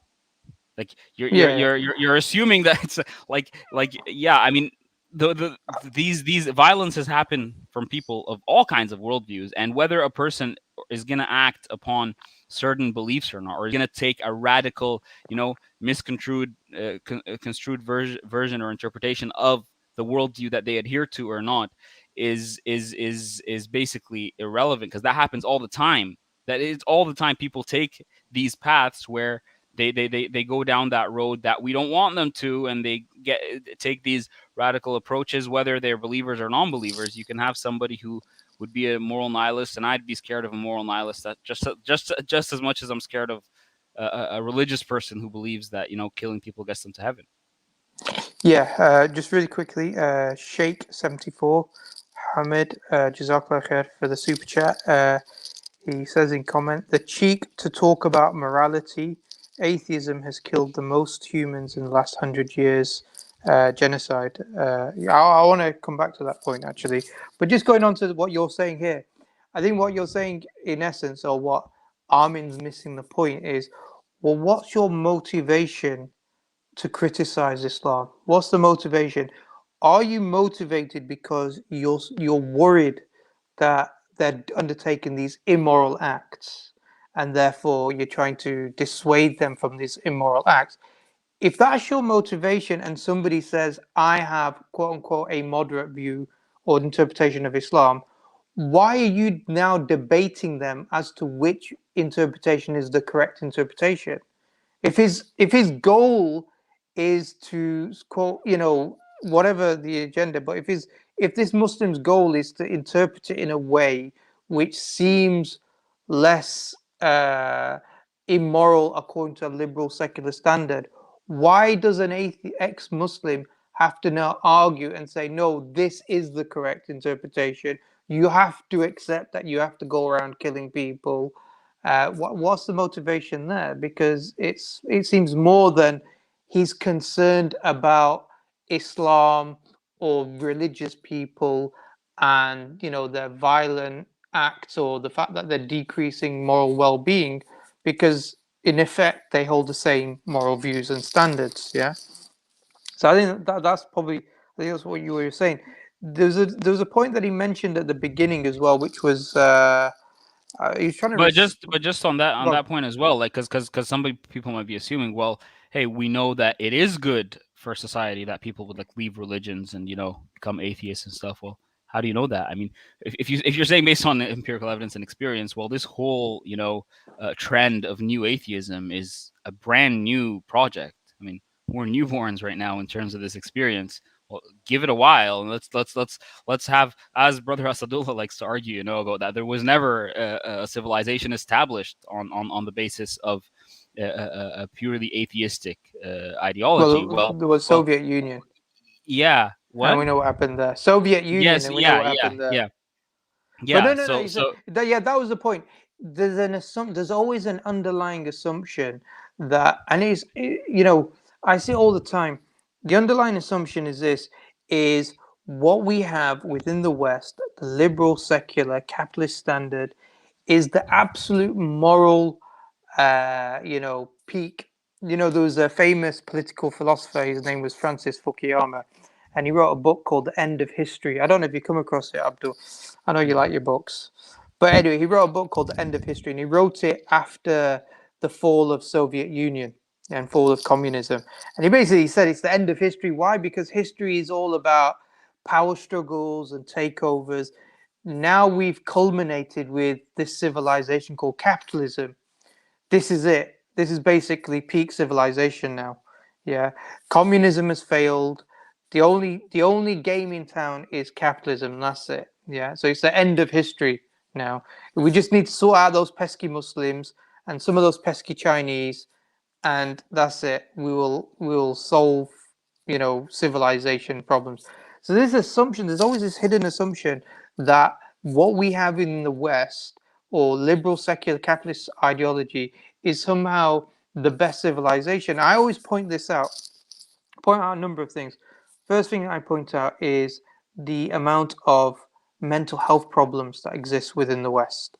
Yeah, like in the UK. Yeah, in the UK, 1 in 4 people will suffer from a mental health problem. Yeah, the most common of those are going to be anxiety and depression. Yeah, so these are massively common within society. In fact, there was I think his name, I don't think it's Jeffrey Good. I think it's something Goodwin. He did research within this called In Pursuit of Happiness. Yeah, so he did some academic research, and he talked about this issue, and he talked about how there are certain features within Western liberal secular society which are endemic to the problem of happiness. They contradict the problem of happiness. Yeah, and he lists out certain key points. So there was one issue, the issue of happiness. So this idea of well-being. Yeah, and he talked about it as a paradox. He says there's a paradox at the heart of Western civilization, that the richer that they become, the less well-being you see within society. Yeah. The second aspect I always point out is I say, well, hold on. We're living in a time where you have great environmental crisis that's taking place. There's a situation where the world is, and the environment is getting to a stage where it may not even sustain human life. At least certain parts of the world won't sustain human life that once sustained human life. Yeah. So there's huge problems. Yeah. This is not like, something that's just occurred, human being. No, this has occurred because of the moral system that we're currently living under. yeah, the capitalist system, liberal, secular, individualistic system that we're living under. And then the other aspect I always point out is I say, look at the number of wars that have taken place in the secular age. So in the last 150, 200 years, where secularism has become dominant, look at the amount of warfare that's taken place. Colonization of Muslim lands or the third world, the impoverishment of the third world, what's now called the third world, the colonial wars that have taken place, 2 world wars that took place. They weren't religious wars, by the way. A Cold War that lasted for 70 years, the invasion of Iraq, the invasion of Afghanistan by liberal secular states within societies, Guantanamo Bay, CIA rendition, drone strikes. Yeah, the list is endless. Yeah, so this idea that we are living in a morally, progressed society compared to the past. Yeah, when you look at the factors or the factors of what we talk about in terms of a society that is in tune with human intuitive nature, yeah, in tune with human nature. When we look at these factors, we see that actually today's societies, yeah, we've got better technology in the West, yeah, and maybe have better luxuries in certain things, but in other aspects, there's serious, deep problems in regards to this. Yeah, I totally agree. So I mean, in that sense, well, if what you're saying is true, and there's a lot to be said there. I mean, it wouldn't the more beneficial things in terms of utility wouldn't it be to call people to faith? I mean, if it has the opposite effect, that's kind of the point. And people need to, because I know people's mind, like when you say stuff like this, people, and you say that, well, as an atheist, you could do such and such too, and it could actually, from my perspective, be more likely, like as a moral nihilist, for you to do certain stuff. Well, then their mind goes to like, well, yeah, because atheists are the ones going around blowing themselves up and committing acts. Their mind goes there, and they take this, but then they take that simplistic, approach to like, they neglect all the other factors that you're discussing right now, like the geopolitical setting that kind of leads to these kinds of things where violence is going to be there, and people are going to express their violence in terms of that background ideology, like that they believe in. It's not like anyone opens the Quran and like kill people and then closes it, goes out there shooting people. That's not what happens. Exactly. There's social political factors. Yeah, exactly. Just as much as like the American army, before it goes around killing millions, it's not going to it doesn't like open the Bible and read verses and like, hey, okay, let's go bomb people. That simplistic, a reductive approach to like how things work. Terrorists, Islam, therefore Islam is evil. It's a bit silly. The point is, in terms of the ideology and how the ideology influences you, whatever argument you can make for the fact that, well, as a religious person, you can be more likely to follow a command that's like seems evil from God because may give you more happiness. Well, I mean, that you're assuming, first of all, that is the command, but more importantly, you're assuming that on the other side, an atheist isn't more likely to be, let's say, a moral nihilist, or to not really care about objective moral rights and wrongs, and just do whatever he pleases because there might be some kind of hedonistic aspect that to his atheism that basically overshadows all other considerations. So it's just a very reductive, simplistic approach that this is evil, so it's good for us to bring people to that other side that's all good and dandy. It's just just really, really, really silly. I think there were some stuff in the there was a few super chats. Android phone, Jazakallah khair. Keep up the wonderful work. Great show. Time after time. Alhamdulillah, Jazakallah khair for the support. And also Black Cat 13. So my Roman numerals. Devil's Advocate. Could one make the argument that Gog Magog, I think that's the thing, the Islamic understanding, are a society under atheistic and misotheist values, principles? Well, alam in terms of the Islamic eschatology and that particular issue, I think, I think it's a difficult one to discuss in terms of that and applying it. I think what we can say is this, though, bringing it back to Armin Navabi, is if you're not a moral realist and you're trying to say that the rules within Islam are wrong, then what you're really saying is I feel these rules are wrong. Yeah, I have an emotional reaction against some of these rules. If you then probe those emotional reactions that he has, those emotions tend to be developed from the environment that person lives in.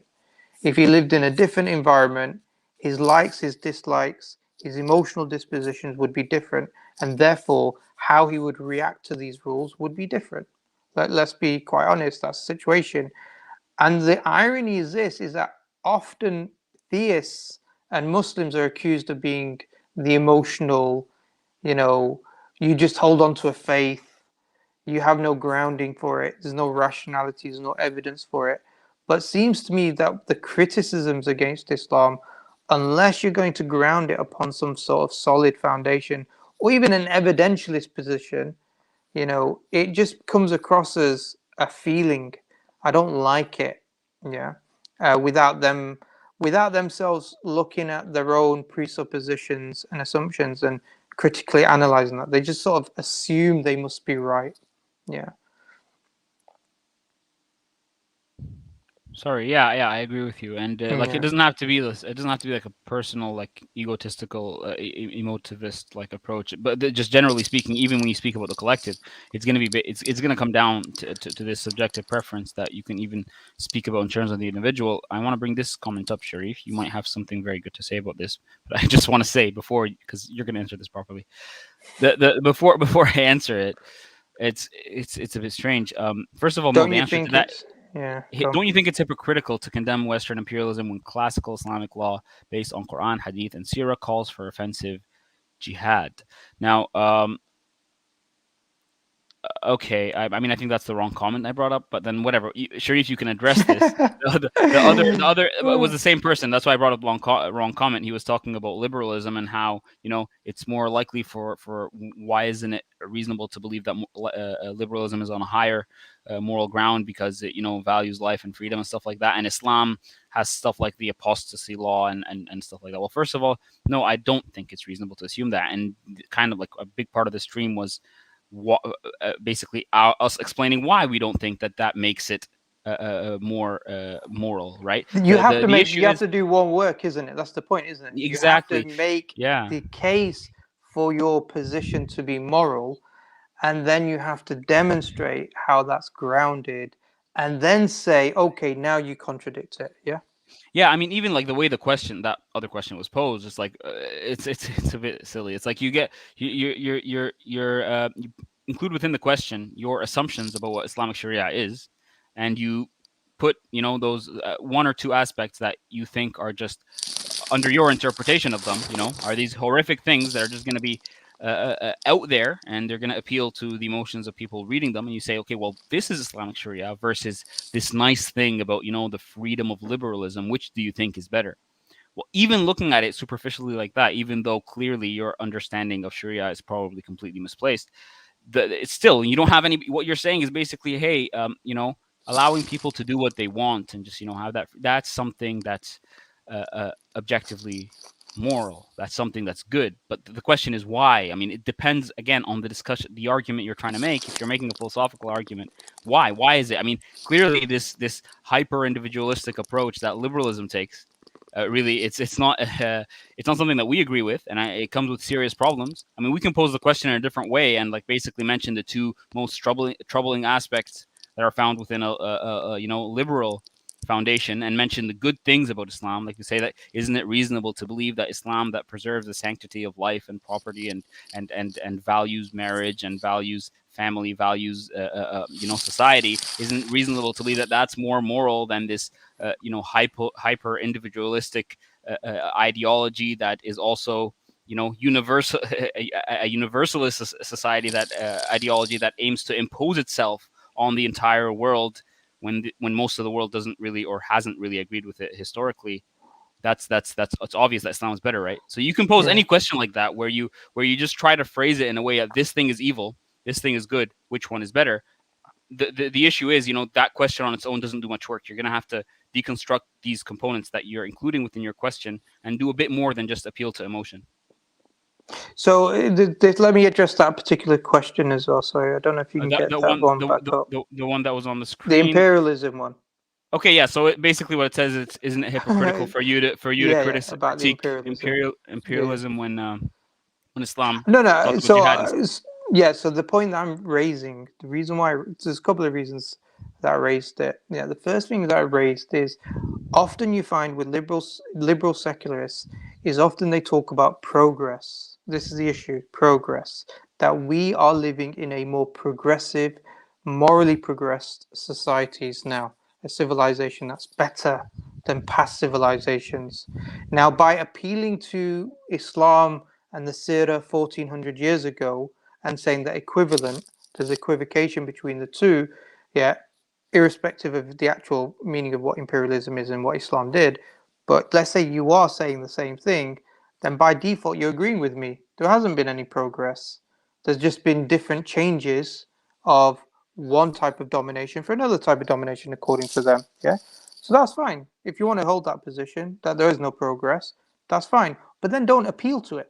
Yeah, that's the point that I was raising, the hypocrisy with regards to this. Yeah. Secondly, let's look at the issue of imperialism. So, if people understand imperialism and the nature of European imperialism or neocolonialism or colonialism, and then later on neocolonialism, what you found that you had centers of power like Britain, like France, like Belgium as well, and that they dominated the fringes of the world, what they seen as the fringes of empire. So therefore, they exploited them in order to concentrate the wealth and the resources to the centers, which was Britain and France and Belgium and Holland, etc. Yeah. Now, when you look at Islam and you look at how Islam expanded, it didn't turn around and make the centers, which was Medina, Mecca, yeah, or the Hijaz, where it concentrated the wealth and the resources there. Rather, what you found was that when Islam spread, the civilizations that it created when Islam spread meant the different regions, the things which are on the externalities of the Hijaz became incredibly prosperous. As an example, India under Islamic rule, before the British entered, it had 27%, was producing 27% of the world's GDP at that time. Yeah, this is around about the 18th century. Yeah, 27% of the world's GDP was being produced under Muslim India. When the British claim, after a century of the British, it reduced down to less than 3% of the world's GDP being produced in India. Yeah, that's what we mean. That's an example of the difference. Yeah, when Islam came to Spain and the Visigoths were removed, Spain became a flowering civilization, created great civilizational advances in technology. Yeah, they didn't take the wealth and then start to send it to Medina, yeah, and build that particular place up. No, it wasn't the case. And we can give examples of North Africa. We can give examples of Mali. Yeah, we can give examples of East Africa, like Somalia. We can give examples of Damascus or Tashkent, Central Asia. So it was very different. The nature of the expansion of Islam and what it created was very different to the nature of the expansion of European colonialism and what it created and the effect that it had. So I think just from an observational point of view, there's a lot of differences between the two. And I think primarily because when Muslims came to other civilizations or other societies and peoples, they felt that they needed to bring something to them. Yeah. Not that they came to them in order to take something from them, per se. Yeah. And that's why, me from the Indian subcontinent and Abdulrahman from North Africa, we share a common faith and a common worldview and form part of a similar civilization with a set of values. All of these things demonstrate the nature of how Islam came. Yeah. Assalamu alaikum, Yusuf. Yusuf, we can't hear you. Just really quick, Sharif, you addressing what you're saying. Well, the brother here, he just, one of the easiest tactics in argumentation, just shift the goalpost. Now let's talk about slavery, right? so right. Yeah, you're right. I mean, you brought up a point. It's addressed. Stick to the point. concede the goal, and then move on to the next point, right? So keep that machine gun tactic where you just keep point after point after point. The guy deconstructed every single word you said in the question.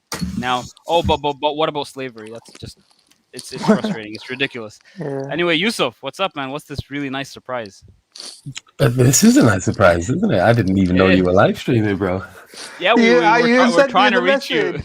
There's a million messages, man. I just woke up. I was putting my daughter to sleep, and you fell she's a asleep. sneaky. Every time, mate, she's a little missionary.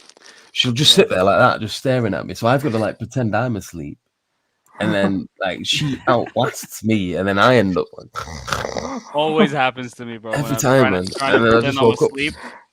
Yeah. And I just woke up now to a million messages on WhatsApp, and apparently you guys are. Yeah, alhamdulillah. We need to get Jake back on, man. I know Jake's probably having withdrawal symptoms of being off social media. No, he's on social media causing ruckus, I think. No, he's not. He's not. We've been checking. Poor guy, man. He's probably on Twitter. locked He's down. on Twitter, man. I've been seeing him. Yeah, but that's like that's social media, man. You can't say when Jake is normally he's at work, so he's normally on social media, like for like Clubhouse or Facebook Messenger. He'll be on there for like good 4, 5, 6 hours straight, as Abdulrahman knows as well. Yeah. So, well, if Abdulrahman knows, that must mean Abdulrahman is also on social media for 5, 6. Well, on and off, like as background noise. Alhamdulillah. But yeah, we were just reviewing Abdulrahman's discussion with Armin Navabi. Oh, how did it go? Alhamdulillah, it's good. I have to give it a watch. You gotta watch it. Yeah. I think I think they kicked him off before it got really serious. So yeah. I do look mad Bosnian tired, Muslims saying, Yusuf, you look mad tired.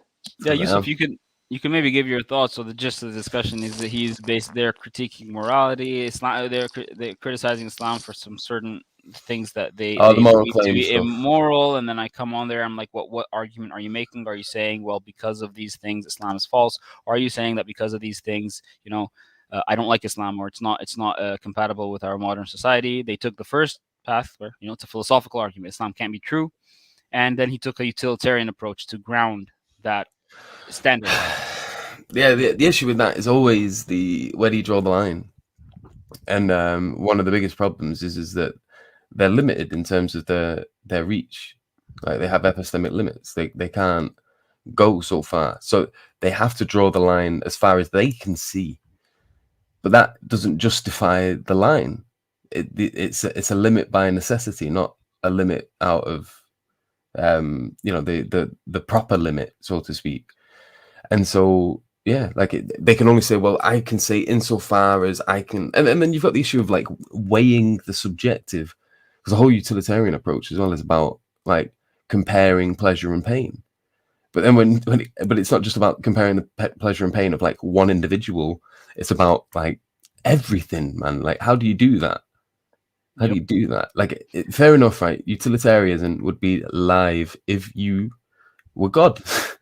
Yeah. Like if you I mentioned that earlier. Yeah, if you're all knowing and you can objectively quantify how much pain someone's experiencing against how much pleasure someone else is experiencing, then maybe you can get away with the system. But I really don't see from like the human perspective how this is possible at all. Like for example, how do you compare, say, the pain of because obviously this has been extended now into vegan politics as well, and it often becomes a point of conversation about like, well, how do you then justify this sort of comparison between, say, a chicken and a whale? Like, let's say, like, what are you going to say? The chicken is less capable of feeling experience because of its size or because of the complexity of its neurons? And do the complexity of the neurons even necessitate, or even between two humans, right? I mean, it's and I don't know what philosopher came up with the whole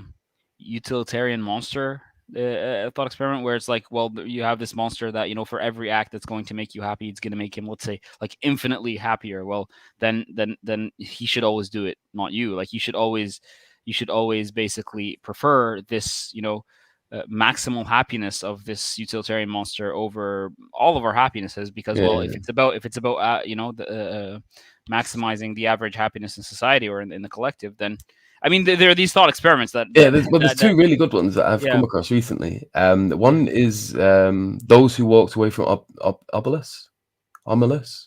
Basically, it's a book about this utopian society where everyone's constantly happy, no one suffers, and the whole society always gets what it's wanting, and they're just constantly feeling bliss and pleasure.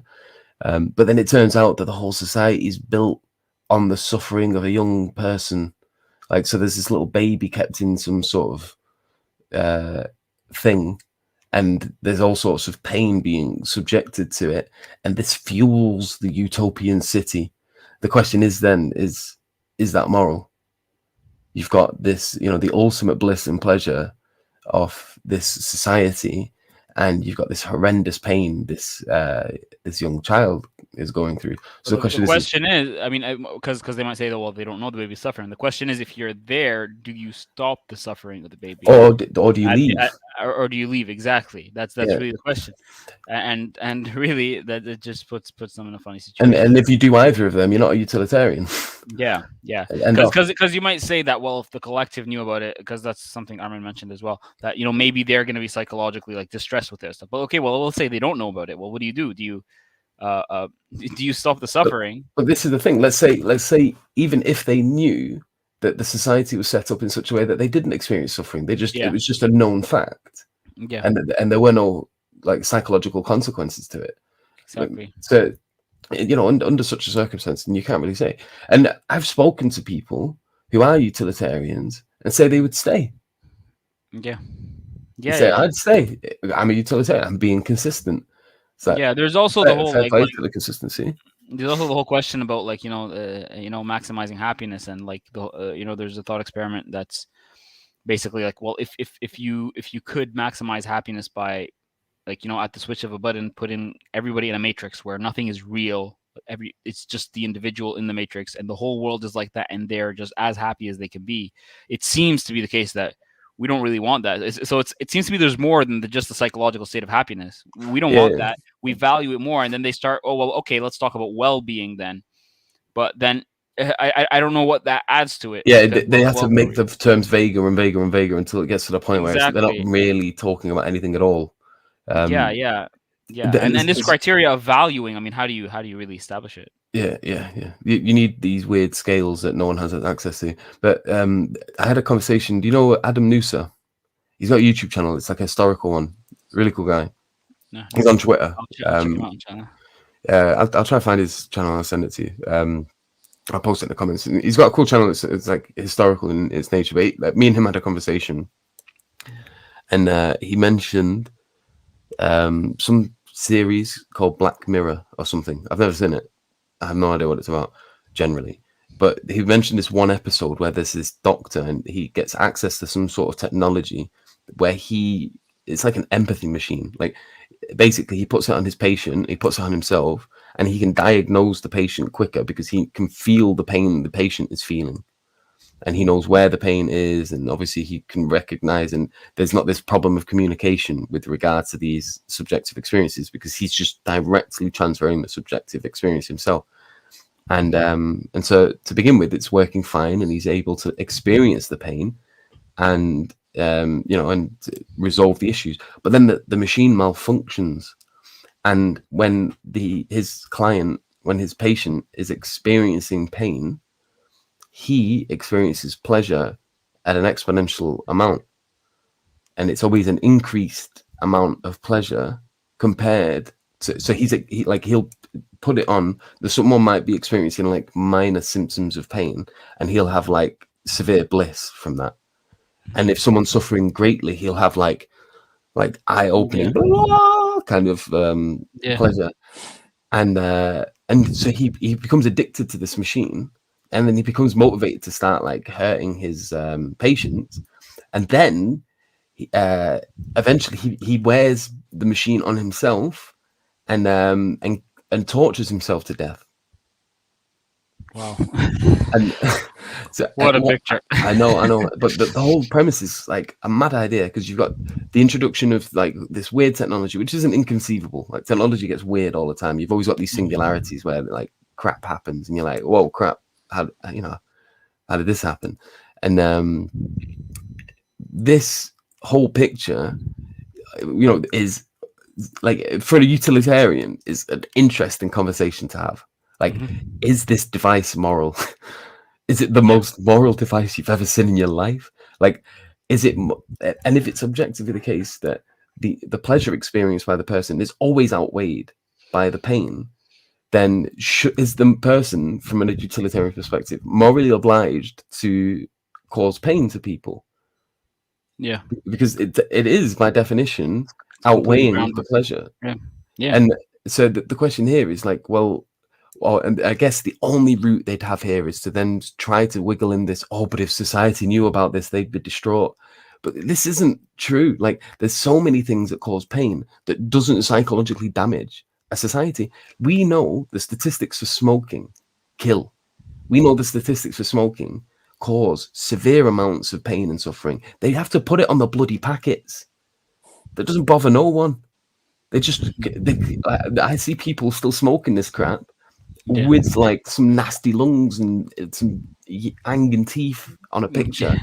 And it's just like they're blind to it. Their mind just shuts it out. We know the amount of damage that alcohol causes to a society. We know the only reason, and I was looking up the statistics recently, there's millions and millions and millions of pounds worth of damage caused because of drunk and disorderly. Most violent crimes are caused because of people that are drunk. Most murders and rapes are caused by people who are drunk, under the influence. Most like car incidences. Wait, no, I'm not going to say that. That might be not true. But I'm going to assume here with this particular one that most car accidents occur because of people under the influence. So you have this huge problem with society, and even just like vandalism and all of this, and like fighting and costs to the NHS. All of this costs millions, millions, and millions of pounds, but the taxes cost way more. We get a lot more income, basically, so it's profitable despite all of these problems, and the society seems to be able to function. No one's in a psychological trauma because of the fact that there's all this pain in the world caused by this particular thing. Not only that, it's promoted. Like, people talk about it as if it's a great thing. They talk about it like it's an honorable way of life. I'm gonna get so smashed this weekend, I'm not gonna remember a thing, mate. I'm gonna be off my head. Off my head. So that's the only gap they have. So if, as a utilitarian, you have these weird things where you can have the creation of more pleasure necessarily, because the pleasure is exponentially more than the pain. So you have to say that, well, it's difficult to quantify, but we can see here this person who's got like a minor arm ache, this person over here is having an orgasm. Like, there's a bit of a difference between the two, and so we can say that there is definitely objectively more pleasure being experienced than there is pain. So is it moral? Oh, well, society might not like it if that's happening. Well, we still drive cars, we still drink alcohol, we still smoke cigarettes, we're still all right knowing that people go to war, we're still all right with occupations of places like Israel. Not just that, but Primark is an example. Primark is for those people that don't know, it's a clothes retail, and a lot of their tops, like Adidas as well, with the footballs, a lot of them are made in third world countries with workers in terrible conditions. I bet you this is going to be bloody Primark. Yeah, it is. But yeah, I'm just saying is that this is the reality. People know this. People know the reason why you can get £2, £3 t-shirts from these types of places is because people are being exploited, but they're still willing to get that. You know what I mean? To buy that or whatever it is. So the point of this is that they don't have that excuse to hand, because it's not the case that societies necessarily go into some sort of psychological trauma when they find out that particular actions lead to increased suffering. It isn't the case at all. It's quite the opposite, apparently. It still manages to cause people joy. Like, people love going, like, you see it now on YouTube, these Primark shopping binges. It's like, and people love watching that. So can we now justify the suffering of X amount of people because you've got videos that get like 5 million hits on YouTube where someone's like, Primark shopping binge. Yeah, we've just spent £2,000 in Primark. Let's see what I got. And like, are we all right? We're doing it now. The only option they've got is to try to wiggle out. Via means they can't wiggle out, basically. And the whole, for me, this is like one of the. You can only be a utilitarian on pragmatic grounds. You can only be a utilitarian if you're an atheist, and you're like, well, what else have we got, lads? What else have we got? But then it is fundamentally flawed, and you can only really own up to that and just make inferences to the best choices, like, and just own up to that. Like, if that's all you've got, that's fair enough. Like, obviously, the job then is for us to try to convince you somehow that God does exist and that there is other forms of morality. Exactly. I mean, that's because other than utilitarianism, what you got nihilism, like Apus, who just throws morality out the window and says there's no such thing as good and evil, but then spends the majority of his career making moral critiques. Good in here. Yeah, denying that that's subjectivism. Although, if we're talking anthropomorphically, my daughter's awake. No problem. While you sort out your daughter, inshallah. Midnight just woke up. Brain is is on form. yes. So Jazakallah khair to Muslim who's asked the question, how many types of morality exist? And I think Yusuf was about to go through them all, actually. But also, I just wanted to mention about Masroor Ahmed, who's also become I think it's called a YouTube member, isn't it? Yeah. I think so, yeah. So he's become a member. So just to remind the brothers and sisters as well, people out there, that you can become a member of the channel, or you can also support us on Patreon as well. So I don't know if you want to take this. How many types of morality exist? I think morality is a big topic, and we weren't meant to go on for too long. We just wanted to discuss this particular video actually, because we do want to do a live stream show on this topic of morality. We can do a separate one on this one. But like there are many different like meta-ethical and normative theories of morality that are out there, and it is a very broad topic. So and it's a bit confusing because they there's a lot of common ground between some of the theories, and there's a bit of vagueness sometimes on how to classify them. So it's a big topic. So inshallah we'll do a video about it.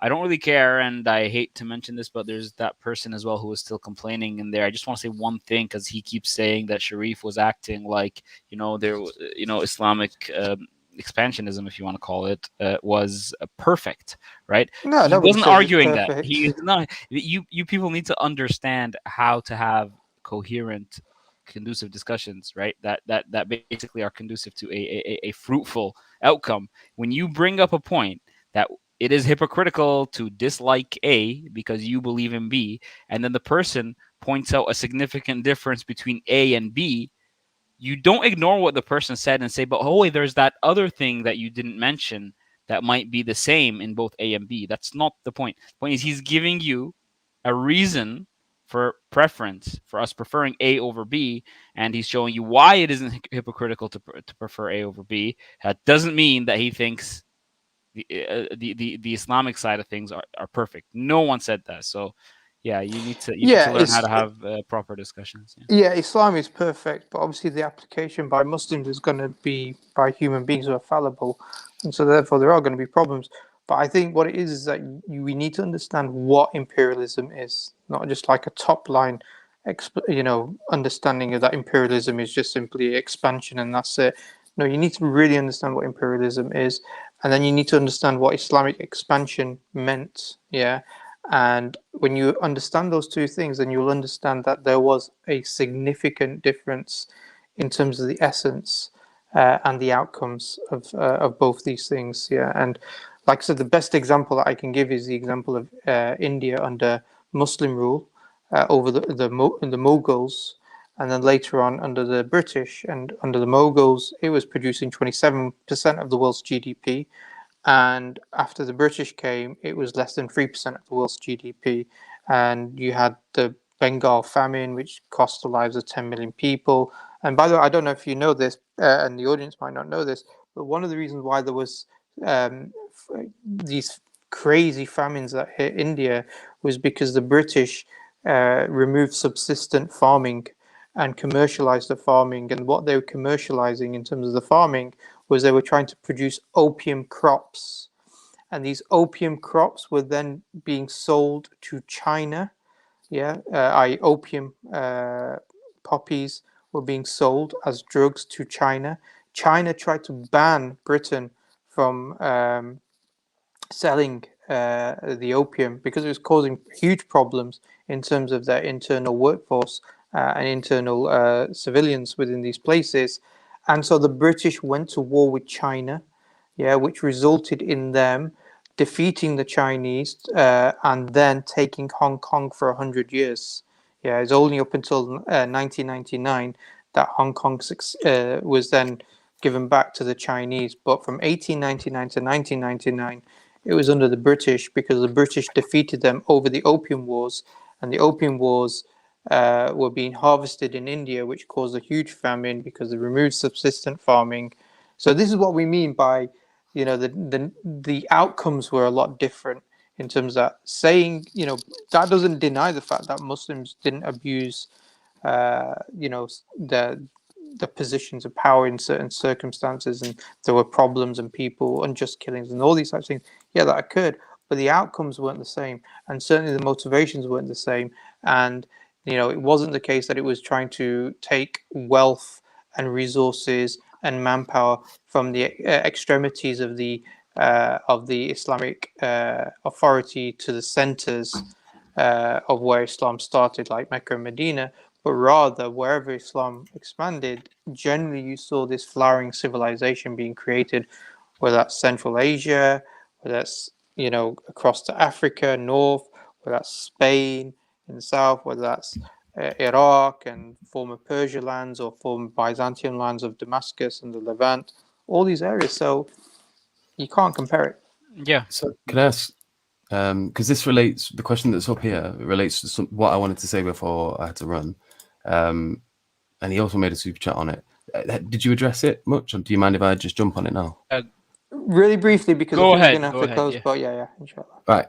Sorry. Q... Also, I was saying, Yusuf, to Abdulrahman, we're going to do a stream on this anyway. So, and we've got the discussion of liberalism this Sunday with Abdullah Andalusi.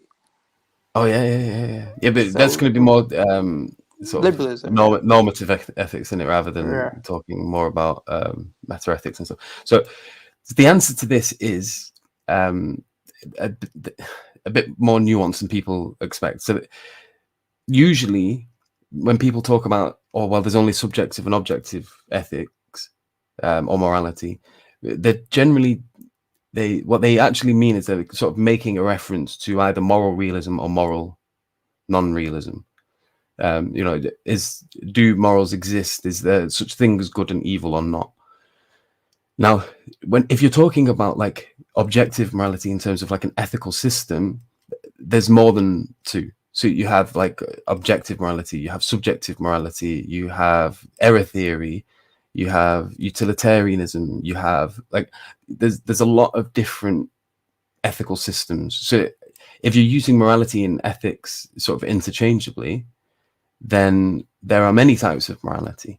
If you're talking about meta ethics, you can either have moral realism or moral non-realism, which is the question whether or not morals are real or not. Now, the question is obviously related to Apos when he was having a discussion with Mohammed Hijab. And I think there was a really good conversation to be had here that I can sort of touch on very briefly. But the answer is that Apos was kind of right in one sense, but he was not using it in the right way at all, because he clearly didn't have that. He said I know he's read a bit of Nietzsche, and he started getting Nietzsche t-shirts and that. So he's gone full like off the deep end with that. But he wasn't right. So it's not the case that nihilism isn't related to subjectivism. Nihilism holds some very similar meta-ethical claims to subjectivism. It's just that there are other claims in which it differs greatly on. So, for example, moral nihilism would make the claim that there is no such thing as good and evil. But, from an empirical standpoint, there is a morality. there is morality in the world. People are making moral claims. People are saying this is wrong and this is right. But what nihilism, or moral nihilism, or error theory, as it's otherwise known as, is claiming is that this is an error, that morality exists in an empirical sense because we're using it, but that it has no grounding, that there isn't really anything called good and there isn't really anything called evil. But it also makes the claim that, yes, obviously people are talking about morality. You can't pretend that people don't make moral claims. They do. But these moral claims are subjective. And there is no real good. People are just talking about, it's a form of emotivism as well, is being expressed here. People are just expressing their emotions, their feelings about what they think is right and wrong. But in truth, there is no such thing as right and wrong. Whereas moral subjectivism is saying, no, there is a good and there is an evil, but whether or not something is good is rooted in the individual. It's rooted in the subject. So whereas moral subjectivism is claiming that there is a moral good and an evil, and it has a foundation in a person, moral nihilism says, well, there is a morality in the sense that people use it, and we can empirically verify it, but it's an error. There is no such thing as good and evil, and any claims that people are making are subjective. They're just appealing to their own emotions, to their own feelings, and it cannot be rooted in those feelings. It doesn't justify their claims to moral goodness and moral evil. That's where they differ. So what he was doing in there was trying to dismiss as if it wasn't related to subjectivism in any way, which was his first mistake. And it was quite clearly the case that when Muhammad Hijab, although he didn't use the terminology, what he was referring to was either moral realism or moral non-realism. Where is the foundation for your morals? And he makes moral claims all the time. So it would be reasonable for Muhammad Hijab at the time to assume that AP isn't a moral nihilist. It wasn't until after this discussion that all of a sudden his moral position became quote unquote more clear, and he started getting really into Nietzsche. Like he found his third morality. Because earlier I was saying that it is a bit like more nuanced and complicated in the sense that, well, even how you categorize it is a bit confusing. I think what you can safely say is that, like, moral realism, I mean, under that category, I think you have to be an objectivist, but under moral anti-realism, it gets a bit more tricky, and it depends on how. Yeah, it's really complicated. Because like as an error theorist as well. Yeah. In utilitarianism, it can fall under both. Depending on who you're talking to. Earlier we spoke about a theistic utilitarian. So you could be a theistic utilitarian in a certain context, right? Even atheistic utilitarianism can fall under moral realism, because they're saying that there are objective facts about what is good and what is wrong, and that this is rooted in where you are and in the context you find yourself in. So in one way, you're talking because I don't consider that. I don't consider that moral. I think that twists classical proper understanding of moral objectivism, where, let's say, it's kind of like what atheists like saying these days, that we have this subjective grounds and an objective means to achieve the truth. I guess maybe you can call it objectivism in a certain sense, but then while taking the realist brand out. Because it's not realist for me if it's not mind independently true. Like if moral propositions are not mind independently truth apt, then for me at least, if you're granting now, for me, maybe I take a slightly different approach. I'm happy to grant that there is, because I don't like the subjective versus objective dichotomy. I think that there is layers, and obviously when you're talking about morality, you're necessarily talking about a relationship between subjects. That there's some sort of contract going on between beings, and I would say here that that there is ways of talking about it, even though there are subjective elements to that system, that it can be objective, but that just for the fact that it's objective, I would say doesn't grant it necessarily the case that it's right. Like that, just because you can point out and say, yes, there is a moral system over there, that doesn't justify it.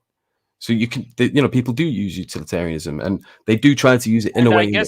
I guess it has also to do with because you can confuse the moral objectivism and how it relates to realism, because they're different in a sense, but also in another sense we want to say the same thing about them. And what do we mean by objective? So when we say objective in a certain context, Yeah. This is why I don't like making a conflation between the two. I think if you want to talk about whether, because you could talk about them being object, and this is why they're different words. This is why they're different categories, and it's why you have something called moral objectivism and moral subjectivism and moral emotivism and error theory and utilitarianism.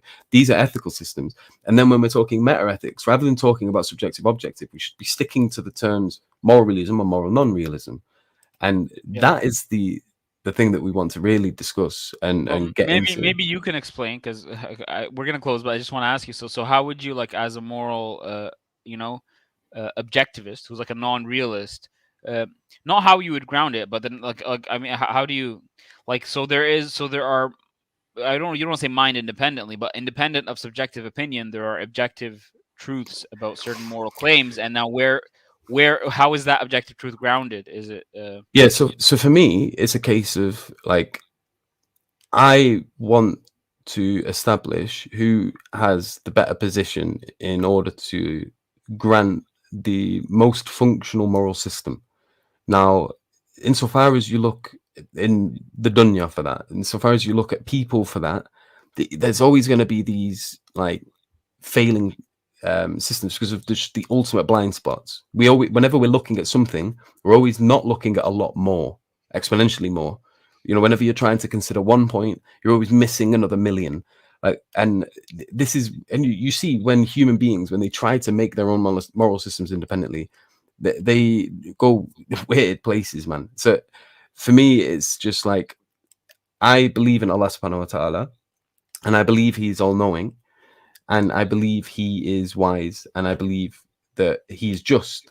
And if he exists, and if you can go through the arguments and obviously convince people that the Quran is the word of God, that Muhammad sallallahu alaihi wasallam is a prophet of Allah subhanahu wa ta'ala, and that that this is a legitimate option that you should be taking seriously, insofar as that is the case, then Allah is in the best position to give a moral system. Allah is in the best position to be defining those contracts. And so I'm going to take his contract over any human any day. Simple. And so for me, and we had this discussion about whether or not Allah subhanahu wa ta'ala is considered a subject. If you want to use that word for Allah subhanahu wa ta'ala, you have to make the term so vague so as to encapsulate the utter uniqueness of Allah subhanahu wa ta'ala compared to every other subjective. So the reason I have a problem with subjectivism, or with subjective morality, in the sense that it's, you find subjects playing about with it in some sense, is that we're really, really flawed. When we're trying to come to these things, and we're super finite, like we're like so finite.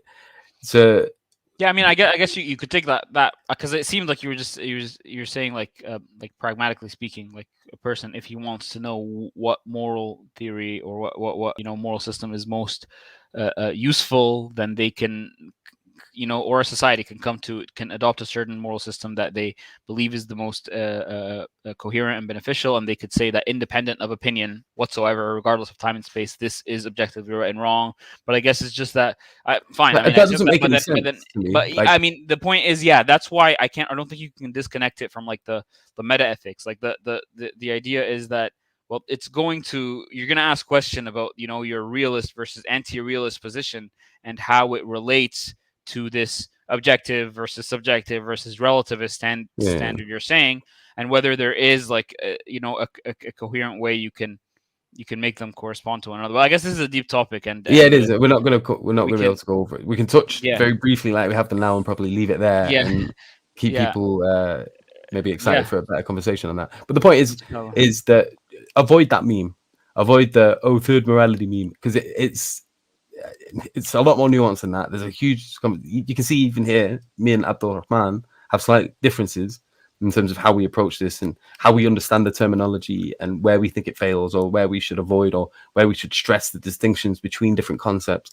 This is a huge conversation, and I get really frustrated watching people use these words too willy-nilly, as if it's really, really simple. And the case is that modern philosophy has complexified this whole discussion ad infinitum. Like, it's ridiculous how many ways we can approach these conversations.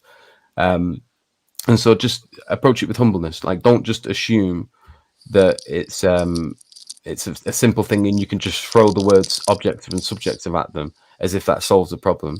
It Yeah, doesn't. especially just as a last thing to say, especially when like, you know, in the context of these discussions between like theists and atheists, right? Especially when you do make the claim, so you can make the claim that, you know, just normatively this moral system is objectively true, right? So it's certain moral propositions from the system is objectively true or false, regardless of whether you think what you think about it.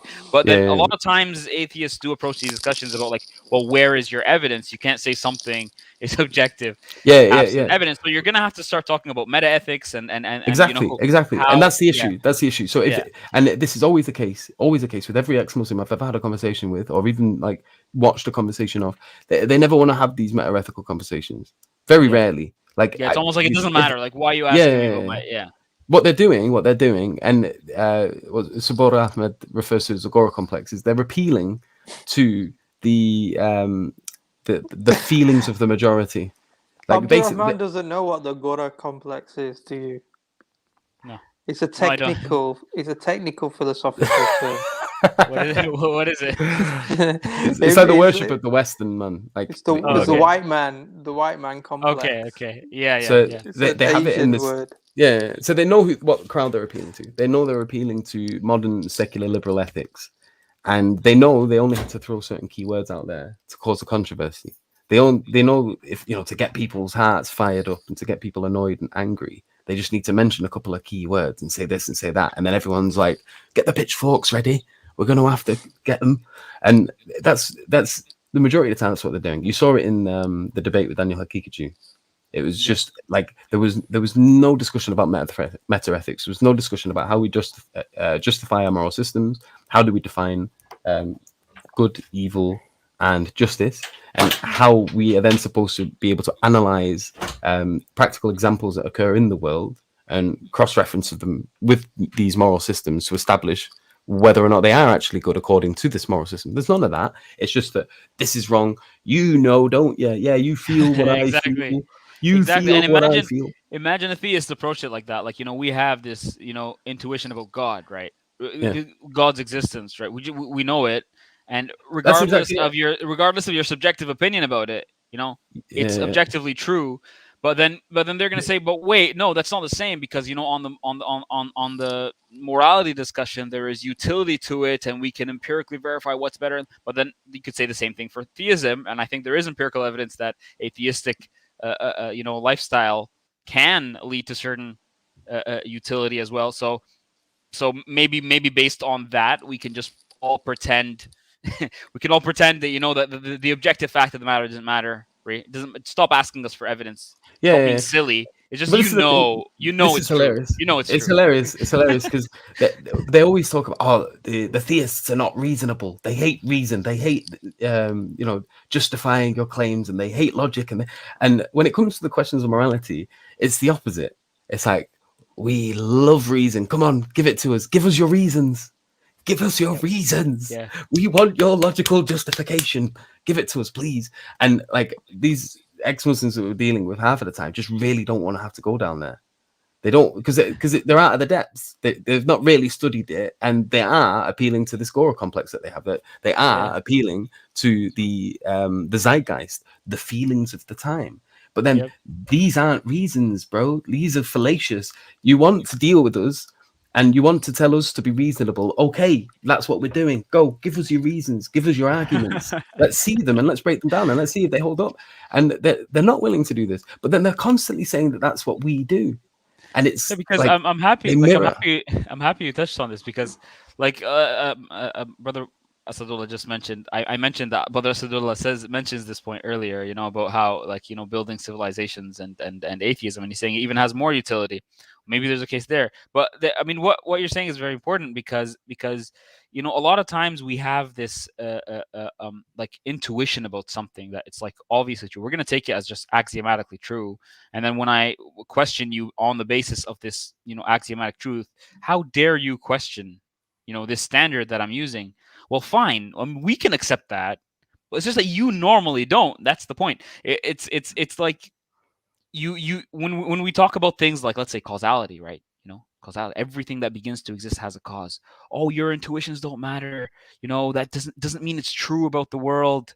It doesn't mean things could be like, I'm just as an example, you know, or as some kind of explanatory principle. Oh, well, you're in. Go ahead. It's okay. Yeah, so or whatever it is. I mean, whether you're talking about morality or not, a lot of times, well, that's questioned and be like, you know, your intuition about this subject doesn't really matter. What matters is the objective fact of the matter. So let's put our intuitions and our emotions aside, and let's just, you know, deconstruct this thing and see what the evidence is, what the arguments are. Somehow, you know, in that context, you know, when we're talking about natural theology, that's very important to do. But when you bring up morality and you say something like, you know, killing is wrong. Well, the thing is, we agree with you. And when we question you, we're basically doing the same thing you're doing on the one side. And on the other, we're saying that there might be an internal inconsistency with you just taking that for granted. So yeah, I think people really need to understand that. Yeah, definitely. And Guys, you'll notice we could keep going on.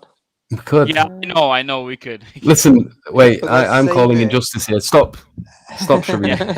On a Sunday, you're pure down for going on for like a 5-hour stream, and then all of a That's because we sudden, get people on to debate. when all of a sudden, Yusuf is all up for a bit of a longer live That's stream. because you've He's like, had that's because you've had let's your cut it off, sleep. lads. Let's cut it off. We We need got to end it a bit Sunday early stream, man. today. We got We Sunday need to end stream, it a man. bit. Oh yeah. Fair.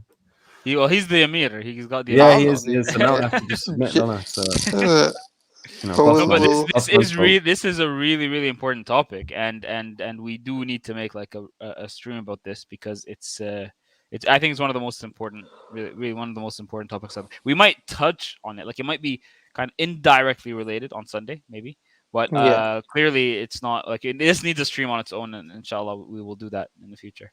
Inshallah. Inshallah. I Yeah. think, so inshallah this Sunday, 8:30, Abdullah Andalusi on liberalism, the critique. Yeah, Sharif Killjoy Friday night, bro. Bro, man, I'm tired, man. I'm working all day. Was it Friday? Friday, Why yeah. did I thought it was Bro. Saturday. So no, I it's thought it was Friday. Saturday. Good morning, Yeah, Yusuf. So we've even got more reason to sit up all night and blast some meta ethics out on the stream, man. What are you playing at? It's Friday You know what we night. need to do? We need to do a review. We need to do a couple of others actually. Oh yeah, that was it. But we need to do a review of Jake's one. But I want Jake for that. You know, Jake's debate with Samuel Green, inshallah. Reverend Samuel Yeah. Green. Yeah, Yeah. we'll do that. Someone in the comments is saying that I had lots of coffee as well. I didn't. I had a nap. Naps are nature's. Well, coffee's nature's coffee as well. But naps are. I can't even use that terminology. Naps are great. What I'm trying to say. But yeah. So anyway, so hopefully we'll do something like that. But definitely this Sunday, I'm going to talk about liberalism. Abdullah Andalusi apparently is doing a debate with Graham Oppie as well. Oh yeah. Oh yeah, he is. He just announced that today. Yeah. Yeah, he's doing a topic. I think on from my liberalism. understanding, on liberalism versus Sharia, he's going to be discussing with Graham Oppie. So that should be very So interesting. is this playing all of his cards though? Should we? Is there wisdom in doing the stream tomorrow? Because it might reveal. He was meant to do the debate today. I spoke to him. Was it last week about coming on the Sunday? He thought, "Oh yeah, I'm doing that. I'm doing a debate with Graham Oppie." And he goes, "I go when?" He goes, "Oh, 1st of October." So I said, "Oh, all right, that's all right. Then it'll lead into the 3rd of October." Yeah, exactly. It's today. It's meant to be tonight. Why didn't Apparently. happen? Oh really? I didn't know that. Well, No. I think it might have been delayed. Yeah. It definitely. Yeah. But like, I mean, what Yusuf was just saying about was it wise to do? Well, I think that would matter if you were debating some, I mean, Graham Oppie, I don't think he's like, I think, yeah, exactly. I think Graham Oppie is the kind of guy that, well, the more he understands you, the better discussion you're going to have, and they'd be more open about each other's views. So, I mean, yeah. Yeah, Graham Oppie, what he said he didn't want to make it into a formal debate. He wants to make it more of a conversation. That's what Abdullah said. Yeah. I prefer them kind of things anyway. Yeah. So Alhamdulillah. Yeah. So it depends. To be honest, I can see a value of both, because sometimes It depends who you're dealing with. Sometimes if you got your ability to make your points as well. But inshallah. So for the audience, alhamdulillah, jazakallah khair for sticking around. Please like this video. Please share this video as best as you possibly can, and also any suggestions you guys have got in terms of topics, content, types of content that you want us to do, not just topic areas, but if you want more, whatever type of content, give us suggestions, inshallah, help us out as best as you possibly can, as you always do. Anyway, I don't know if you guys want to last word. Yeah, we've got podcasts on all the major podcast platforms. Make sure to check them out if you're into podcasts. Follow us on social media. We're all on Twitter. I think each of us have got a Twitter account now. We're all on Clubhouse as well. Oh yeah, we need to start putting the Clubhouse stuff in the. Good job you reminded us there. So we'll have to put that in the links in the description as well. Yeah. So we'll sort that out soon. Yeah. So we're all on Twitter. We're all on Clubhouse.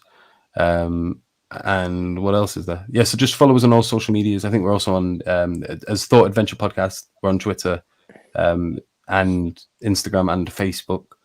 And we have a Clubhouse for Thought Adventure Podcast in Clubhouse as well.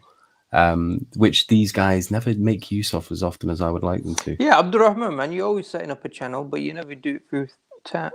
Yeah, Thought Adventure Podcast. Yeah, you traitor. Sorry, I don't. Should be ashamed of yourself. Setting up what? So usually there's a club on Clubhouse, and it's like the Atheism Club or the Shia Club or the this club or the that club. Yeah, we have one. Yeah, called the Thought Adventure Podcast Club. And you can set things up through there, which is great because then people start to follow that club, and it also spreads awareness of the thing. So when you start, we already have that club, right? So we just need to put the link out. No, you need to use it. That's what you need to do. I've never opened a room on you that need app to start because I opening don't want to be responsible for that. I wouldn't make anyone admin. It was just, I wouldn't make anyone moderator. But that's my pet peeve about Clubhouse. Everyone becomes admin in the end. Yeah, exactly. And it's like, well, you're just completely retarding this whole the whole use of the button. Like, why even have it if? Yeah, I don't think I've ever started a room, but yeah, we'll see. Yeah, but definitely that the Thought Adventure podcast club on Clubhouse is there, so we could just put out that link and we could have good discussions there. Inshallah. Inshallah, we'll put it on the community page and on our social medias. We'll link to it there, and then inshallah it'll start going in the descriptions. Yeah. Other than that, you can support us by becoming a member or Patreon. Or through super chats. Jazakallah khair to everyone who has. But I think that's pretty much everything we can add. Unless there's any more final statements anyone wants to make. Nope. Thank you for joining in, and see you guys next time, inshallah. Inshallah. On Sunday, this Sunday, 8:30 p.m. UK time. Be there or be potato. Assalamu alaikum wa rahmatullahi wa barakatuh. Alaikum salam.